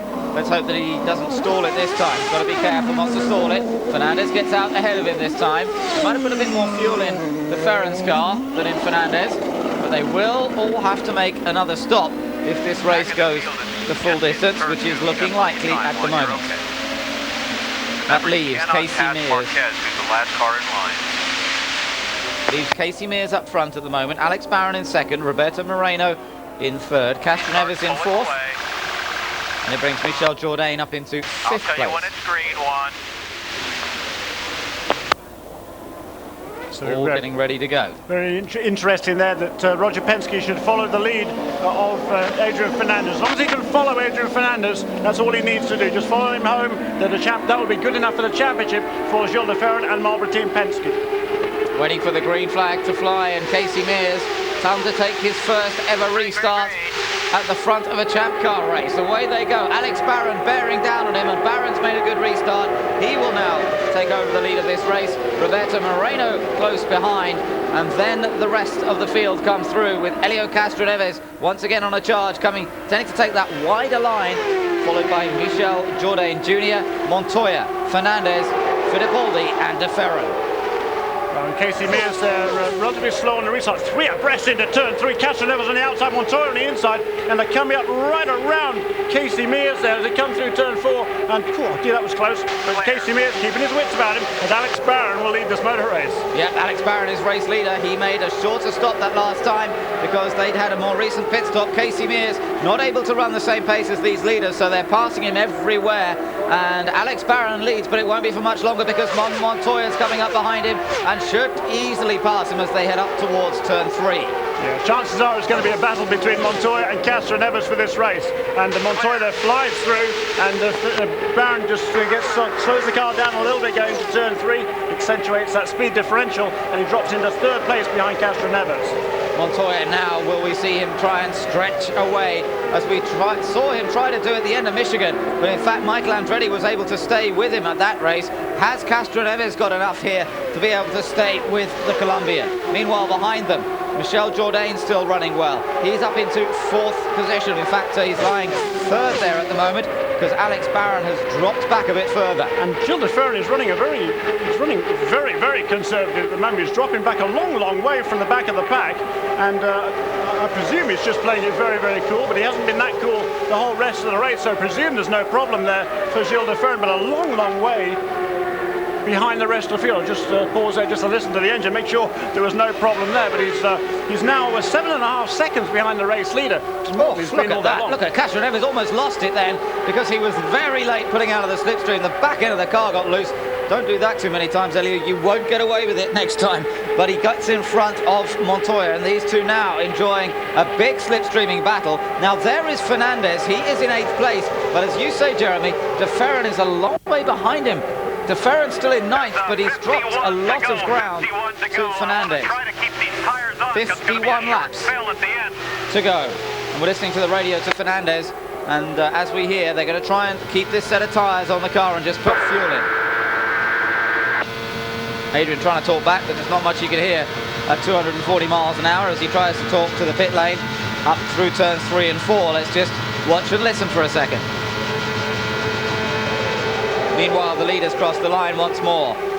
50 laps exactly to go now, with Montoya chasing Castroneves. Michel Jourdain is in 3rd place, the young Mexican, who really hasn't had a particularly good season himself, but in with a shout at a good result this afternoon. We've got just 11 cars running in this race. All are guaranteed some points, but who's going to become champion? Castroneves and Montoya looking for that $1 million prize for the winning of this race. And here comes Jourdain. Look at this, Michel Jourdain right in there, and it's Jourdain who goes to the front now. Michel Jourdain, and up the outside comes Alex Barron. Great stuff. Some of the less favoured runners really putting on a good show here. And perhaps some of the leaders just trying to conserve fuel so that their last pit stop is as short as possible. Here comes Moreno now down the inside in the silver and black car. And we hear that maybe another engine has let go. Could be Jourdain. Jourdain has dropped back. Where is he? Well, coming across the line is Barron, Montoya, Castroneves. Jourdain has disappeared. He has slowed. Right there he is. He's going past our finish, and it sounds horrible. That is just incredible. Every time a Mercedes-Benz engine gets into the lead of the race, even by a couple of inches, the engine blows up. It's happened again, apparently. He's certainly very, very slick indeed. He's well off the pace. He's coming through turn 2. What a great shame for Michel Jourdain Jr. But look at that. Alex Barron out in the lead of this race, and that is a battle now for 2nd place. Yeah, it looked as though there was another bit of smoke there. I'm not sure if that was just Jourdain. I think it was. Castroneves and Montoya continue to battle over second. Through they go. Then it's Casey Mears who's got back into fourth place again. Had a huge battle in that Indy Lights race yesterday, running Indy Lights flat out all the way around here. A bit different in the champ cars. In traffic, you've got to lift, got to feather the throttle a lot more, but he's doing a good job. Got Roberto Moreno behind him. Then Christian Fittipaldi, then Fernandez, and De Ferran has caught back up to Fernandez a bit. Yes, he has. He's back up to speed now. I don't know. Something must have happened, I think, at the restart. He blows past Fernandez there into turn 3 to take over. That will be 7th position as ahead of Adrian Fernandez. Now, I think we've got a chance to hear from Kenny Breck, who went out of this race quite a while ago and disappeared off. Of course, his championship hopes all over, and it seemed to be some sort of engine problem. Well, great shame to lose him. Let's hear from him. Time to go back and change and think about what this day. Kenny, it looked like you did everything you could possibly do. How tough to accept this kind of a fate when you were so strong? Well, it's just the way it is, you know. When you're behind going into the last race, then you really have a tough thing in front of you, you know. But the Shell team did whatever we could, you know. We're leading the laps, so we're leading the race and everything. So it was good anyway, but it's disappointing. Can you have fun when you're racing wheel to wheel at these kinds of speeds? Was there any point when it was enjoyable, or are you just so focused on trying to win the championship you never think about that? Yeah, the latter. You're just focusing on what you're doing. Try to do the best you can, you know, and can't say enough of the guys, and the whole team did a great job today. But we unfortunately we couldn't reach the finish line. You made it very entertaining for us. We congratulate you on a great season. Thank you. A good job done by Kenny Breck today, and the disappointment clear, but of course he did still depend on problems for the others. There's Michel Jourdain's car back in the pits. Unbelievable the way that every Mercedes-Benz car that's got into the lead has immediately failed. 4 of them it happened to. 4 of them. It's astonishing. Incredible. There's only 5 of them in the race. It's as if someone up in the grandstand's got a magic button somewhere, and as soon as the Mercedes-Benz engine gets in the lead, off it goes. But whatever it is, they're all out, and we don't have a single Mercedes-Benz engine car left in the race. A rather sad way for them to end their association with champ cars, which has been so successful in the past. 1997 manufacturers champion, of course, but they have had a very disappointing season this time around. Castroneves and Montoya back into the lead battle. Alex Barron, though, still playing his part, and he lost out on a possible podium finish in Australia 2 weeks ago, did Alex Barron, with an engine failure towards the end. You never know, he might be on for a podium finish this time. Yeah, and that would match the best ever finish for Dale Coyne Racing. They finished 3rd through the efforts of Roberto Moreno in the inaugural US 500 in 1996. That was at Michigan Speedway, and certainly a brilliant run by Alex Barron last weekend. Great strategy, and that team was looking set for a 2nd place. Just 4.5 minutes to go, the engine let go. Tragedy for them. Yeah. He's fallen back to 3rd place now, but still running a tremendous race. Meanwhile, we look in the background, and there is De Ferran on his own, which is probably where he wants to be. De Ferran is ahead there of Tagliani, who's got ahead of Fernandez. So Fernandez really unable to run the same sort of pace, and that must be so frustrating for him, Jeremy. I mean, Fernandez won this race last year. He nearly always goes well on this kind of track, but it's so much of it is down to getting the car to handle right. And he did say earlier over the radio that the engine wasn't performing consistently. It was sometimes pulling right and sometimes wasn't. I think that perhaps is what is affecting him here. Yeah, I think so. Plus, I just look at him there. He's just not happy with the balance of the car either. He's lifting off the throttle there quite substantially, coming through the corners onto the back straight, and he's not at all happy. No, it's not coming together for him. But you never know. He could still become champion, because if De Ferran were to retire, then it would completely change the scenario. But at the moment, De Ferran is still going, and he's running quickly. This is his teammate, Helio Castroneves, with Juan Montoya, and the two of them putting on a... 40 to go, 4-0 to go. Listening to the radio, 40 laps to go, they're told.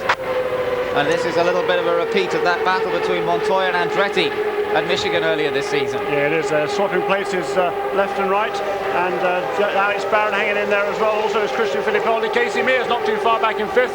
Roberto Moreno also there in 6th place, almost 3 abreast going to turn one. Alex Barron wisely backs out of that one. Yes, he lifted on that one, didn't he? He was not about to tangle with Montoya, and that's sensible.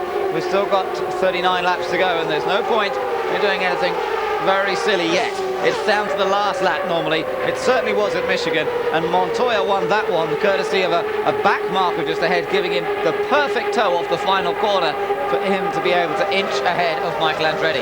So look at this, we've got Castroneves, Montoya, down to the inside, Alex Barron, and there's 3 different engines there, don't forget. In the leader now is a Ford Cosworth XB of Alex Barron. It goes from 3rd to 1st. Second place, the Honda HRO of Castroneves, and there are the Toyota RV8E of Juan Montoya right behind them as well. And there's 3 of them just swapping places willy-nilly. Fabulous stuff for the crowd here, and everybody, I can look it out of our booth here, most of the people are absolutely on their feet, and there's still 37 laps to go. This is great stuff, isn't it? The top 3 changing every single lap. Christian Fittipaldi's not far behind them as Barron continues to shadow Juan Montoya and Helio Castroneves. Montoya and Castroneves have become the big names of Champ Car racing. Alex Barron, still to establish himself, has run with some of the more poorly financed teams that haven't really had the right equipment, and yet he's right there with them on this final race of the season. Perhaps this will give him an opportunity to move into one of the better funded, more organised teams for next season. We'll have to wait and see on that one. Barron's certainly doing a good job in these last 2 races of the year, but Christian Fittipaldi, he looks pretty threatening to me, you know. He's just in behind. If they finished where they are now, De Ferran would indeed be champion. He lies in 7th place. Fernandez is still in 8th place. Good racing here, and Alex Barron, you know, he just took over the ride a half a dozen races ago when Takuya Kurosawa had to give up that ride through a back injury. Walter Salas took over the ride for a few races. He didn't really get up to speed in the car, but Alex Barron has done a fantastic job since he got into it. He's really been very consistent, been out of the car all year. He only drove a few races at the end of last year, and now back inside, down to the pits. But look at this. Here's an embrace. Michel Jourdain Jr. has been going around and being embraced by every member of the team. What did it feel like to be out there leading a 500-mile race that had $1 million payday at the end if you could stay there?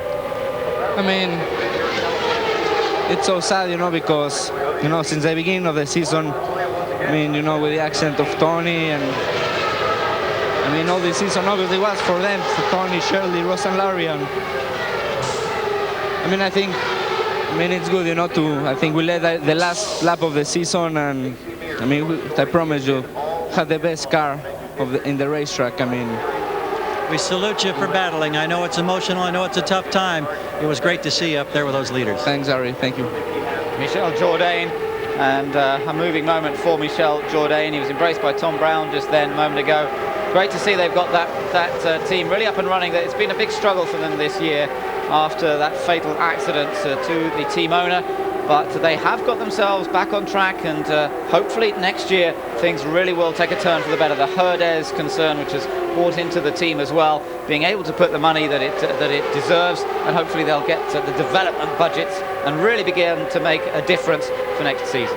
And incidentally, the strategy did not pay off for Casey Mears. He was into the pits last time around, made that final fuel stop, but everybody else also will have to stop for fuel before the end of this race, so all is not yet lost for Casey Mears, as we see these two continuing their battle at the front of the field. Montoya led across the line, but now Castroneves takes it back again. Oh, and it's gone. Montoya's engine's gone. Montoya's engine has blown up. That's a Toyota engine failure this time. And Montoya pulls to the inside, and it's all over for the Colombian. And it's the end of a disappointing championship season. Both Ganassi cars go out of this race on the year that they have been unable to maintain their 100% record. 4 championships in a row, but it's not going to be this time around. And poor old Juan Montoya, he goes to Formula One. He won't be going with $1 million from this race. And there's Chip Ganassi there, taking out his frustrations on the water back in. A classy move there by Chip Ganassi.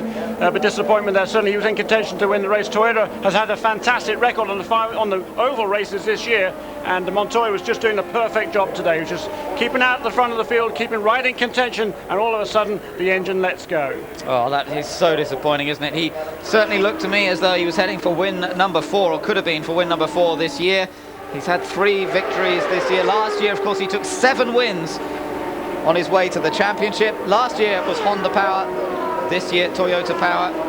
And you have to say, it hasn't always been Toyota's problem. They've had all sorts of problems this year. It's not just been engine problems, but the reliability has not been as good for Ganassi as it has in the past. Casey Mears, this was him earlier on leaving the pits, and there was a big flame out. What was that? from the back of his car. Something very strange. It was odd, wasn't it? But really bad news for Casey Mears. He came in one lap. If he'd been able to stay out one lap longer, the yellow would have been out and he'd been able to make that pit stop and not lose the lap. That's the crucial thing. Everybody has to make one more pit stop, but if it had happened under green, it would have been okay. But now everybody else can make their pit stop, and Casey Mears, he'll probably be at the front of the pack, but he will be a lap down to, or all but a lap down to the rest of the field. And that's bad luck for Casey, because he really did a super job. But this man, Juan Montoya, he's been a class act this year. His personality's come out a little bit more this year, I'd say, than last. He's a bit more relaxed, a lot more relaxed, I would say, around the garage area. Really fun to be with, and he's going to be a great addition to Formula One. He's really made a name for himself in these cars. He's going to take that name to Formula One, and it's going to be very interesting to see what he can do over there, Ben. It will be, yes. It'll be fascinating to see how he gets on with the Williams BMW Grand Prix team. That comes next year. For the moment, we're still concentrating on the championship here and the race win. And Castro Neves, I'm sure, will be in one way disappointed not to be able to dice with Montoya, but in many ways relieved, because Montoya is really the toughest opponent out there at the moment. And for Castro Neves to see him disappear, well, that's got to be good news, as Castro Neves himself chases his 4th win of the season. And wouldn't that be a great story if Penske could not only win the race, but with their other driver win the championship? Yeah, really, and be a fairly major payday for Roger Penske, that's for sure. $1 million for winning the race, and $1 million for the championship as well. But don't count out Adrian Fernandez yet. There's 6 cars now on the lead lap. We're whittling down one by one, down to 6 cars on the lead lap, but that does include both the championship contenders that are left in the running, Gilles de Ferran and Adrian Fernandez, and they will both be in now for a splash and go pit stop. Yes, and that's always a risky time, isn't it? You know, you've got hot engines, you've got hot brakes, and things can go wrong down in the pit lane, and this is where a championship can be decided. Fernandez and de Ferran both survived so far. 220 laps completed, just 30 laps to go. Will they both get out of this pit stop safely? Here they come. No breaking the pit lane speed limit here, boys. Be sensible. And let's just see what happens. Watch it unfold in front of our eyes. Okay. And we're going to go down 1 click on the rear wing. Fernandez seems to be having a clean stop so far. De Ferran in the middle of your picture. Gets away, yes, Fernandez is clean away. Now we wait for Castro Neves, will be next. And away he goes, and away goes De Ferran. No stalling this time, boys. And away they go cleanly, and De Ferran comes out just ahead of Adrian Fernandez, and just behind, who was that? Roberto Moreno. Roberto Moreno, right. And a problem during that pit stop for Alex Bauer, and he will drop down to last place of those on the lead lap, down to 6th place. There was a problem there. The car went up and down on the jacks a couple of times, so disappointment for him, but he's got a pretty quick car, so we'll see what he can do in his final 28 laps. Fittipaldi has taken the lead after those pit stops, but can he hold on to it with under 30 laps to go? Stay with us. Cleanup is done. Pit right now, pit right now. You got plenty of fuel. Adrian Fernandez may have a problem, we hear. He may have a problem of some sort. The pits are ready for him to come back in. Oh dear, oh dear. Coming in. Adrian has some sort of problem. I don't know what it is, but he's been brought back in to the pits now. They're under yellow, so if it's only a very minor thing, he might be able to get out and stay on the lead lap. But if anything longer happens here, this could be the end of the championship chance for Adrian Fernandez. It's underneath the back of the car. A wing adjustment, in fact. So they're still just trying to get that car tuned in a little better. And of course, because they're under yellow, he can do that and not really lose any time, because he can just catch up to the back of the queue. So that was a worthwhile move. And you can see Jim McGee down there, Jeremy. He's one of the, well, he's the top, you know, crew chief or team manager over the years. He's won more races than anyone else, and they're still working at it. Yeah, that's right. They haven't given up yet. There's still 30 laps to go. 60 odd miles more than that, isn't it? Which tells you maths. 28 laps times 2 miles. It's just 2 mile lap here at California Speedway, 2 miles. So 56 laps, 56 miles to go. Plenty of time for anything to happen. Yeah, that's right. And you know, de Ferran, I mean, how many noises is he hearing from his car now? You know, from the engine, from the chassis. He must be feeling every bump in the track, thinking it might be a possible problem. He must be feeling every tiny vibration through that car and thinking, well, is that a problem? Is this car going to hold out to the finish? That's right, and Casey Mears and Alex Tagliani there. Tagliani did not stop under this sequence. By my reckoning, he almost surely has to stop again before the end of the race. But Casey Mears does not, and they are back on the tail end of the lead lap. We need to be at the back of the line here. Everybody lined up. We can get it a little bit out of sequence there. Just one lap to go until we go to green, and then we will have a 26-lap run to the flag here. We've recently seen Juan Montoya go out of the race. We've just seen the final pit stops take place. The weather has held. There's rain in the mountains not far away, the San Gabriel Mountains, but we have had a dry track all morning. The race started at 10 o'clock local time, restarted on lap number 34 following the rain delay from yesterday. And throughout the race, Gilles de Ferran has been up there with the leaders, playing a patient waiting game, seeing what Adrian Fernandez is doing. We lost Kenny Brack when his engine gave up, when he'd done everything he needed to do by leading the race, trying to get the most laps led, but unfortunately it wasn't to be for Kenny. Now we're coming down to the final stages, and perhaps the battle for the race win will be between Fittipaldi and Castroneves. Just taking another look at when Adrian came in a moment ago, they made a quick change to that rear wing and sent him back out, and now we're all set to go green as Christian Fittipaldi makes a real break, but they've yellow. No, it's yellow flag. They have given the yellow again.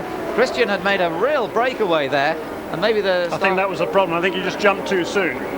Yeah, he went a bit too soon, so they've brought out the yellow. Let's hear from Juan Montoya. It looked to me, Parker and I thought you had a lot in reserve. Was that the case? Yeah, to be honest with you, yeah, we had, I was running full lane, 7th gear, just cruising behind Elio, so, the car had a lot of potential. One of the laps I reaching it up to see how it will respond, and even in 7th gear, it was just flying. You've run with almost everybody out there, including the championship contenders. Who looks hot? For the win today, I'll put the money on Elio. And what about the championship? Oh, I think Penske's going to take the $2 million today. All right, well, we'll miss you in kart. Thanks for all the great memories. All right, thanks. Thank you, Juan. Juan Montoya, his final race in Champ Cars, certainly for the moment anyway, as he starts a new career in Formula 1, and he'll be testing that Formula 1 car pretty soon. They don't get much rest, these guys, but I'm sure he won't mind. He's hungry, he's ambitious, and he's thirsting to get into the car and show everybody what he can do. Now, here we go. Again, Fittipaldi has absolutely floored it, but this time the green is being given, and Fittipaldi gets a bit of a break as Castroneves and Moreno dice over second place. Then it's Alex Barron and Gilles de Ferran, and then going through, it's Alex Tagliani, Casey Mears, and Adrian Fernandez. Fernandez hoping that that rear wing change they made on the finals pit stop could make the difference, that he can get that car to go a little quicker and make a move on Gilles de Ferran. Well now, will Christian Fittipaldi win his first oval race? Will he become the 11th different winner of this season? We've got 25 laps to go, 24 this time around to find out. He flashes across the line. Roberto Moreno moves up into second place, but only briefly. Perhaps as Castroneves moves to the outside. Oh no! Castroneves has blown up! He's into the wall! Oh, it's a horrible accident up into turn one. A big shunt, and that was an engine failure that pitched him into the wall. Castroneves is out of the race. The others get through safely. Nobody else tangles, and there is Roger Penske. He cannot believe that. Gilles de Ferran is still out there, but Castroneves has just crashed out in the most spectacular fashion at turn two, and I just hope he's okay. That was a big impact with the wall, and you can see him moving around in the cockpit. That's good news, but boy, I saw that looking out of our commentary box window, and it just saw the smoke, and it was instantaneously turning around and into the wall. And look at him on the outside there of Moreno. You can see it probably tightens up right there, and then the smoke comes out of the back, and he loses control, instant loss of control, and smashes into the wall backwards there. Huge impact there. There's impact recording boxes on these cars, and that'll tell the full tell, but it'll be, trust me, it's a huge impact, absolutely incomprehensible to anybody who hasn't driven one of these cars at these sort of speeds on this sort of a track. That's right, and well, that sort of speed, as you say, Jeremy, 240 miles an hour, the thing just swapped ends and really didn't slow down at all before it hit, went straight backwards into the concrete wall, and a flash of flame from the back of the car. And out goes Castroneves, and let's just hope that he's okay. We saw a little bit of movement from him, and we'll try and bring you any news as we hear it. It did actually glance off a bit, but certainly when I looked out of the window, it looks as though it had actually come up a bit in the air. It didn't look like that from the replay. Let's just take another look here. Swaps ends, hits the wall, and yeah, the front came up a little bit, but thankfully came straight back down again. Yeah, big impact there, and there's Roger Penske there, and Marlboro team, Penske and Elio still in the car there. The safety team there making sure that they'll stabilize him, make sure he knows where he is and who he is and what he is before they get him out of the car. Don't want to rush anything there at all. That's a very heavy impact. They've done a lot of work on the safety of these cars. And here's a view from on board Adrian Fernandez as he slows down there going through the scene of the accident. Yeah, and think about which way to go. The fuel alone, you can burn all the fuel you want. So we hear that Elio Castroneves is code 1. That is good news. That means he's okay. The race will get underway once again. It's Christian Fittipaldi hoping to take only his second ever career victory. Alex Barron toes past Roberto Moreno. Gilles de Ferran is in 4th position, hoping that car holds together, and then he's chased on down there by Casey Mears, Alex Tagliani, Adrian Fernandez and Tasso Marquez, our only other runner. And this is the small group of cars that will decide the outcome of today's race and this year's championship. A great start there for Christian Fittipaldi. Once again, he leapt away from the front of the field. Alex Barron has moved himself up into 2nd place, so it's Lola's running 1-2 at the moment, and Roberto Moreno in 3rd place, and they're in 4th. Gilles de Ferran. Gilles de Ferran trying to take it easy, no doubt. Alex Tagliani, meanwhile, goes past Casey Mears slightly further back, so that puts Tagliani into 5th place. Fernandez continues round, but doesn't seem to have the sort of pace that he needs to close up to Gilles de Ferran. Fernandez down in 7th position and just does not seem to be going that quickly at the moment. So things are looking good for Gilles de Ferran at this time, but we still have 12 laps to go, just under 12 now as Christian Fittipaldi. Oh, and another engine's gone. It's Barron, and for again, for the 2nd race in a row, Barron, who was running in 2nd place, has blown his motor, and it's just the same as Surfers Paradise. It stays green. No, it doesn't. A full course yellow is thrown, and we have another caution. And what a shame this is as we get towards the end of the race. It shouldn't take too long to clear up here. I don't think much oil went down. Barron was very good to get in, but for the 2nd race in a row, Jeremy, he was running in 2nd position and his engine failed. Yeah, with just 3 or 4 or 5 minutes left to go in the race. Just incredible disappointment for Alex Barron. He'll still be classified in 8th place, but that's no consolation. He knew that he was in with a shot at winning this one. He was really running well. He was closing in there, I think, on the race leader, Christian Fittipaldi. Last lap around was pretty quick. And, God dear, what has he got to do? This young American driver, he's got a lot of talent, came out of karting ranks, won the Toyota Atlantic Championship in his rookie season, and then moved straight up into Champ Cars with Dan Gurney's All-American Racers team. Well, unfortunately, when that team last year, they pulled out at the end of last year, and Barron drove for them at the beginning of the season. After 7 races, Dan Gurney decided that Alex really didn't have the experience to develop their own Eagle chassis, so they told him to step down. Well, he drove a couple of races for Marlboro team Penske last year, and there is Alex Barron walking disconsolately back to the pits to get some words of commiseration there from up and down pit lane for a great job, really, really well done this weekend by Alex Barron. Yeah, it is a great job, but as you say, really no consolation. What he needed was to get on the podium. The view here is of Adrian Fernandez and watching the left front wheel, because he was pretty close behind Alex Barron and he got onto the brakes, I think, fairly hard through there. Yeah, you could see the disc glowing, the carbon fiber disc glowing as he braked to avoid Alex Barron. And that's an interesting little view. You don't often see them braking much on the track itself, of course, but he was doing anything to stay out of trouble. So we're one more down here. We have 7 runners still in this race, and I think we're going to be able to catch up with Alex Barron in just a moment. For the moment, de Ferran is running in 3rd, and he's looking very good for the championship. The laps are still ticking by as they go across the line. That's 241 laps in the books, 9 laps to go. We should get green, I think, because they're very quick at just sorting out that little bit of oil that got laid down before Alex got down to the inside apron and doing such a fine job of getting out of the way. So I think we'll get some green flag laps here. Not very many of them. No, what a shame we're getting all these yellows towards the climax of this race. Certainly the engines are pretty much on the limit here. 500 miles, there's a long way to go for these 900 horsepower, very highly stressed motors. They work very, very hard indeed, and certainly that overnight rest is not good news for the engines.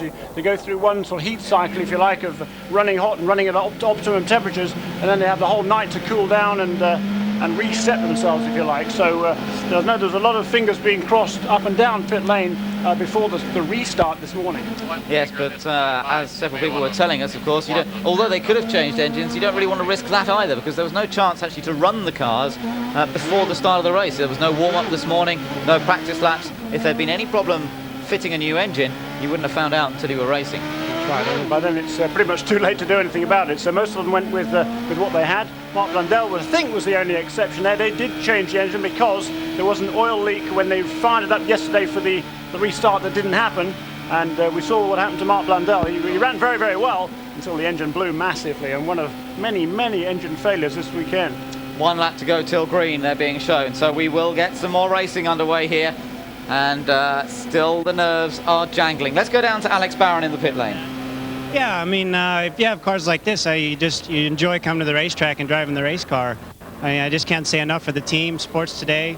Dale Coyne calls a great pit strategy. I mean, we're a lap down because we lost some injectors yesterday, and we were a lap down. And today we had a great car, and we just went right to the front. And I was going for the $1 million there at the end, and it's just too bad. I mean, the Ford motor is really, really strong.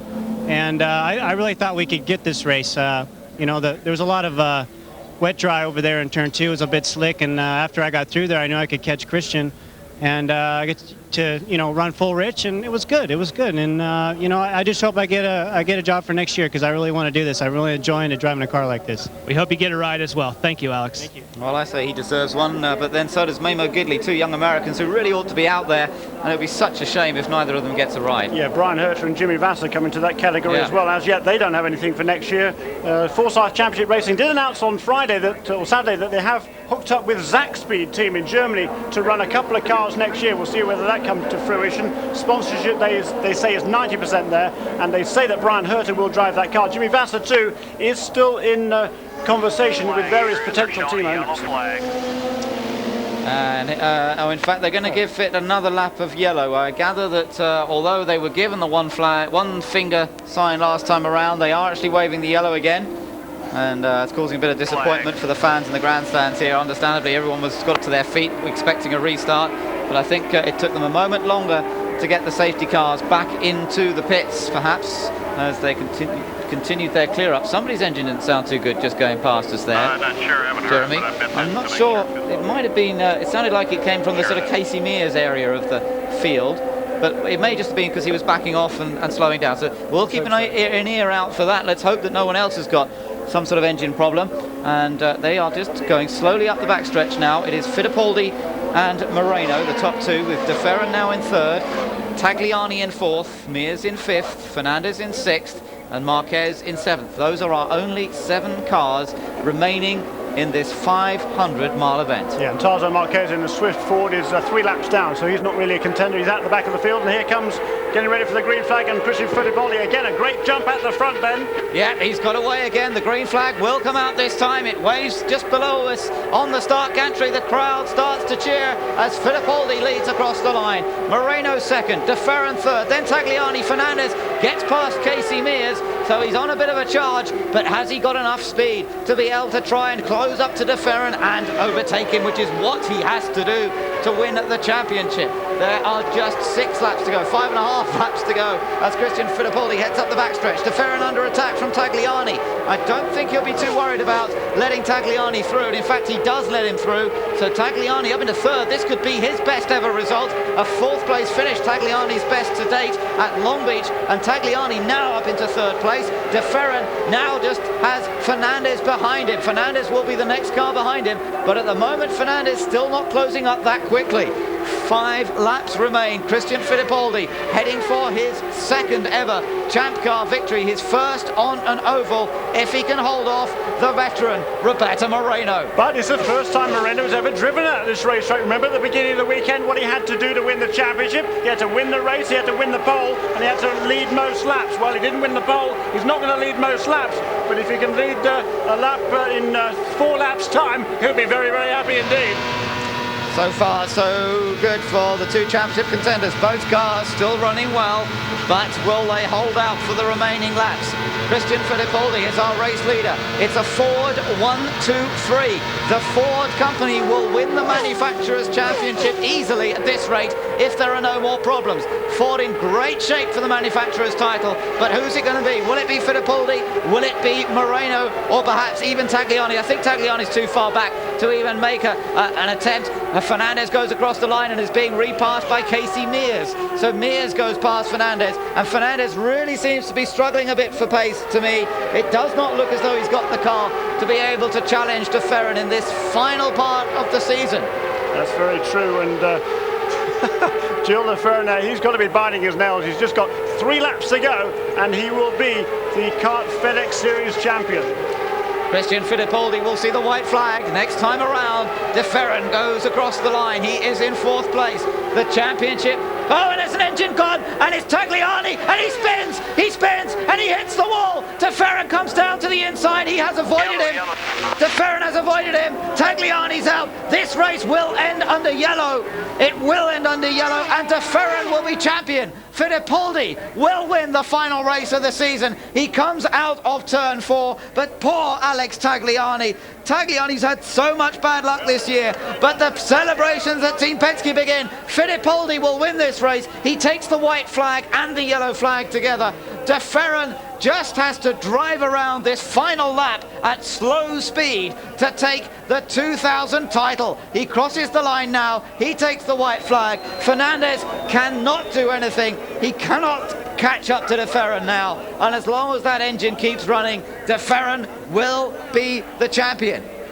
Well, Team Penske wait down there. They still want to see their man come across the line safely. And of course, De Ferran was the car that was closest to that accident. Yeah, he wasn't too far behind. Luckily for him, or smartly, he had left a little bit of room back to Alex Tagliani. When Tagliani went past him, he wasn't interested in battling for third place. 4th place was just fine by his reckoning, and that'll do just nicely now. He will now take over 3rd place, kind of by default, but that's not a concern at all. He's had a very fast car all weekend, and wherever Gilles de Ferran finishes up towards the front, it's well deserved. We gather that Tagliani may have suffered some injuries in that accident. We don't know any more than that as yet, but he may well have suffered some injuries in that accident. Of course, the safety crew right there with him, and they will be taking the best care of him. The checkered flag awaits the leaders, and Christian Fittipaldi is about to win only his 2nd race in the Champ Car Series. His last win came last year at Road America. The former Formula 3000 champion who raced in Formula 1 for a number of years with little success in poor teams, but now he will take his 2nd victory, and Gilles de Ferran becomes the 2000 FedEx champion. He's done it. Team Penske take their 10th title, and what a celebration day for Brazil. Brazil take $2 million, one for Christian Fittipaldi and another $1 million for Gilles de Ferran. And the Nations Cup as well. They're already well out in front of that. There's a championship for the various different nationalities of drivers taking part in this series. Brazil won that comfortably. Well, what a day of celebration for the Penske team. Disappointment as well because of Castroneves' accident. Concerns as well about Tagliani from everybody in the pit lane. Let's hope that he is okay. But De Ferran is the champion. He's done it. Oh, well, they kept us guessing, didn't they? Right up to the checkered flag. Let's hear from Roger. Everybody here, congratulations, Roger. I know that had to be tough. 500 miles of sweating out a championship. Well, a lot going on out there today, and everything worked out for us. Did a great job. Malpelio's okay, and what a deal, what a deal. Congratulations, beautiful job.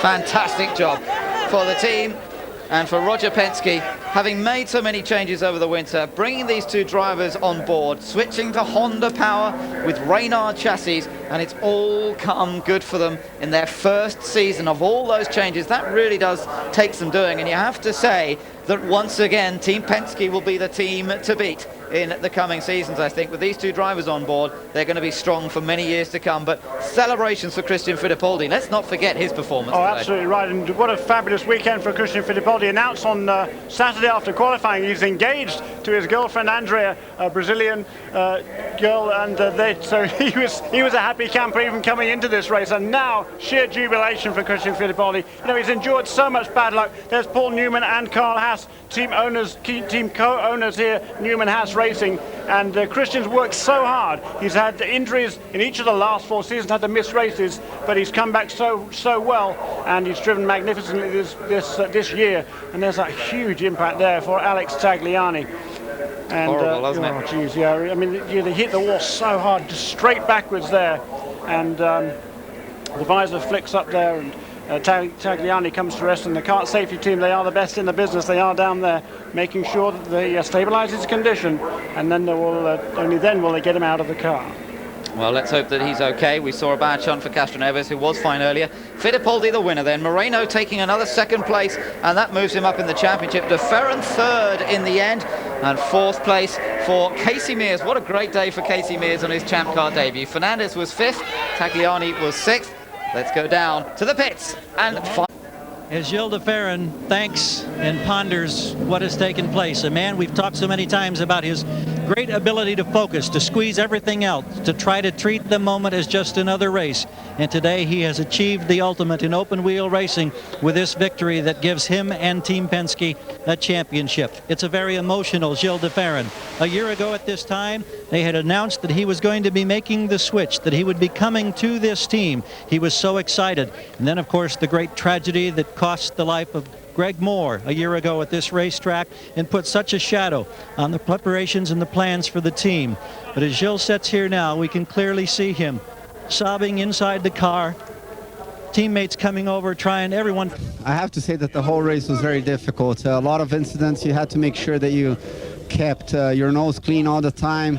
We were running very conservative the whole race because we knew we had a very good car for the last 15 laps, and it worked out perfect. But I have to admit that I lucked out a little bit today. There were a couple of incidents that should have caught me out there, and it didn't. Everything went my ways, and the same way I lost a couple of races, I won this one. So I'm very thankful, especially to Ford, that even though that we're not running with them next year, they did a great job, and they have been with Carl for a whole bunch of years. Fittipaldi winning the final race of the season, but Gilles de Ferran, the man who has come out on top of this year's FedEx Championship Series.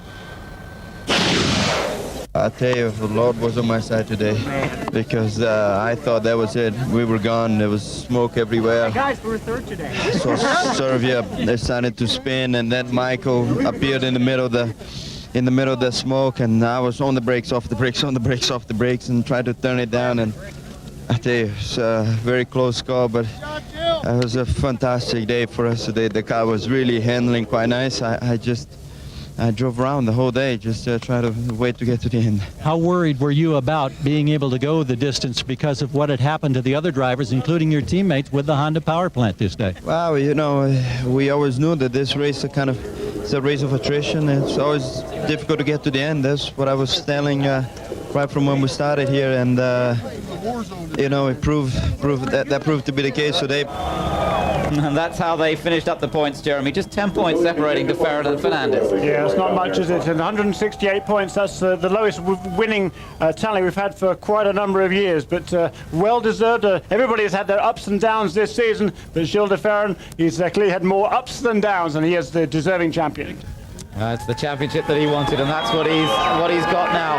A career that spanned the globe, really, starting off in Brazil in karting and Formula Ford, moving over to the United Kingdom. And I know a lot of his friends in the United Kingdom, those who worked with him at Paul Stewart Racing in particular, when he won the British Formula 3 Championship, will be so delighted to see him lift that trophy here today. Yeah.